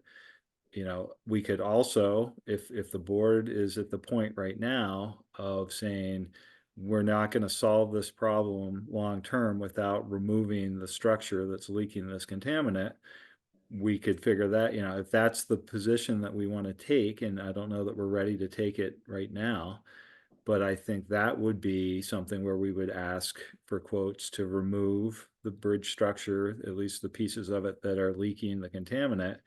And again, that's going to cost money. It's going to cost money to take those to a certified hazardous landfill. It's going to be a costly endeavor. Once we take that step, the bridge, you know, the leaking of the bridge goes away, And then we're left with, well, now we don't have a bridge where historically we have, and then it's a question of, do we rebuild the bridge at additional cost? Do we eliminate the bridge and just go without? You know, we would at least have some time to make that decision. So can I ask a follow-up, Pam? Certainly. So I think it's clear that this is a novel problem. We've had novel solutions that have had mixed success, right? And so I guess, but I think the people who are working it might now be caught up in it right now. So it might do the project some good to do some kind of RFP to get others involved. Obviously, these folks have the best knowledge for remediation, for managing and handling everything about the structure that they created, which was effective for a period of time, right? But so like work with them on that. But then I do think we might, you know, as I think Marcia had suggested, or at least Marcia's comment put it into my head, that we should do some kind of work to get possibly more members of a team. And then, yes, and then see where, and because you even said, like, Chris was wondering if this, you know, if this could be removed in also in a novel way, and then that may also require different vendors. So I guess I would encourage you in the next 2 weeks to explore that coming up at the same time. So yes, but obviously we're all kind of now chatting, going beyond the update that was on the agenda item. So thank you. Right. Okay, I'm So we don't have an agenda item indicating that we would be authorizing the town manager to write up an RFP. So I don't know if it's appropriate for us to take that action tonight. Maybe that's something that we do at our next meeting, and we'll assume that Brennan will have some more information to share with us. But I agree, this is we shouldn't keep throwing good money after bad. We shouldn't keep putting Band-Aids on it. We need to come up with a permanent solution. And if that means we go out with an RFP to have people come in and tell us what they see as a solution and what those associated costs are, I'm in favor of that. It's time to solve this problem. So Priscilla? I'm sorry to keep No, it's beating fine. this drum, but if we want something to happen quickly, and I think we need something to happen quickly because this thing is dripping toxic, whatever. In the fastest, most surgical way to remediate the problem is to just take out the poisonous structure that is the bridge and stop trying to diaper it up some more. Right, but we need to get somebody who has the qualifications to do Yes. that work and know what that cost will be so that we can authorize it. Yes. So that would be part of the RP. I don't see this as something that we can solve by the next board meeting. It's only 2 weeks, less than 2 weeks away. So we just have to keep making our best efforts. You know, Brennan has gone out personally, gone under the bridge. He's working with the vendors that have been in there. And, you know, I think that we just ask him to continue doing this work and tell us what he has in 2 weeks, 13 days from now. And if we want to put an RFP on the next agenda, then we can do that. Okay, Marcia, go ahead. So I guess I'm interested in knowing how can they stop the leak immediately and how much will that cost? Number two, presumably I'm thinking of this as a structure with a deck, and I'm thinking of the deck as the problem. How much is it going to cost to remove the deck? And step three, how much is it going to cost to replace the deck? Yeah, but the deck is the pavement over the wood structure that has been treated with this substance, whatever it is. My definition of deck is the whole thing that from the core of the earth to the sky is Right, connecting. well, we have a deck that is resting on abutments. And I wonder if we could follow Chris's suggestion of taking the pavement off and, you know, taking part of the wood when it sounds like the wood is saturated and it's leaking through the cracks or whatever. I just don't see that as a viable solution, but I'm not an engineer. So I just think this has to be continued at the next meeting. Mary, go ahead. Mute. Oops, you're muted. So sorry, so silly to be muted. Yeah, we've been talking a lot tonight about replacement.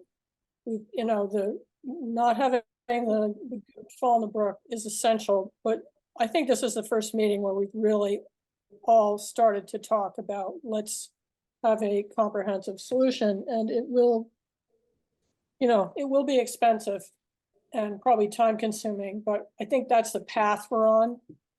And it would be wise to keep talking about it at the next meeting to figure out how to, you know, get estimates and so forth. And I think it may not be an RFP for replacement. I think it's an RFP that doesn't ask for containment and remediation. It asks for any other set of questions, right? Which is, yes. Like, what is the answer? We don't preconceive the answer. We ask them, what is the answer? right, because we previously asked them to contain and remediate. So just ask a Right. different question or a more appropriate question. Right. And I recall a couple of years ago when this first came up, Marcia was the one who introduced the idea of just removing the bridge. And that was not the decision at that time, but I remember that she proposed that as one potential solution. I look, like, I think vendors reply to the questions that are asked of them. So I'm just Yes. saying that we should ask new questions, which is great. And Brendan's gonna maybe do that for us in 13 days, the poor. Right. Yeah. man. Well, we need to ask Brendan to come back with something for our next meeting and take it from there. Peter, I know you've had your hand up again, and I'm going to give you another 3 minutes. Go ahead. I'll be briefer than that, Pam, and I just want to agree with everything Roger just said. I think, but I also want to emphasize that I think a lot of the questions that Marcia asked already were answered, or at least again, we were assured they were answered. And that's why you all ended up voting for the containment system, because there were no other options, and taking the deck off wasn't a possibility. It wouldn't solve the problem, is my understanding. So we may be recycling through questions that have already been answered. And the other question, I just want to go back to what Jan had said, which is that, you know, what do we know about these chemicals? The Murray and Masterson report was pretty limited. And at the time, and again, I'm pretty invested in this, so the details are at my fingertips, but we weren't, as the public, allowed to ask any questions of Murray and Masterson.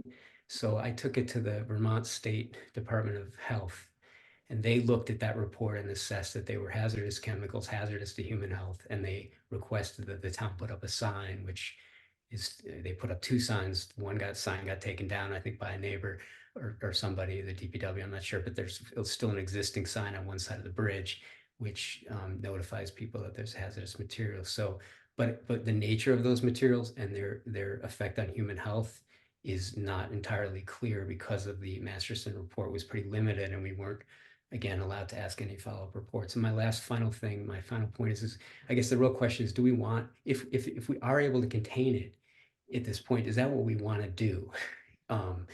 Because I do believe we have a toxic site right in the middle of town, and it's now being absorbed into absorbent material. But, you know, you are all environmentalists. Is that the solution we want to have? I realize the expense here, but we talked about the expense last time. So it seems like we're rerunning things that we've already addressed. And, you know, everybody knows this is going to be expensive, but I think that's where we were last time, is we were given a choice, and the town had a gun to its head and said, okay, we'll pay the 62 grand for the containment system. That, yes, it was temporary. It was supposed to last a lot longer than 2 years. I talked to the contractor personally. So we didn't think that we were going to be here in 2 years. Unfortunately, we are. Thank you. Right, thank you, Peter. Marcia? I think it's not that I want to contain the thing, it's that I want it to stop leaking as fast as possible. And so I think that if containment gets us there, then that's the first check. But then we have to, you know, simultaneously keep looking at how we get the thing out. Okay, I think we've beat this one to death. Yeah. So I would like to, The other thing, if I may, Pam, is that I don't necessarily think that, I don't recall that there was a huge number of responses last time. So I do want to emphasize that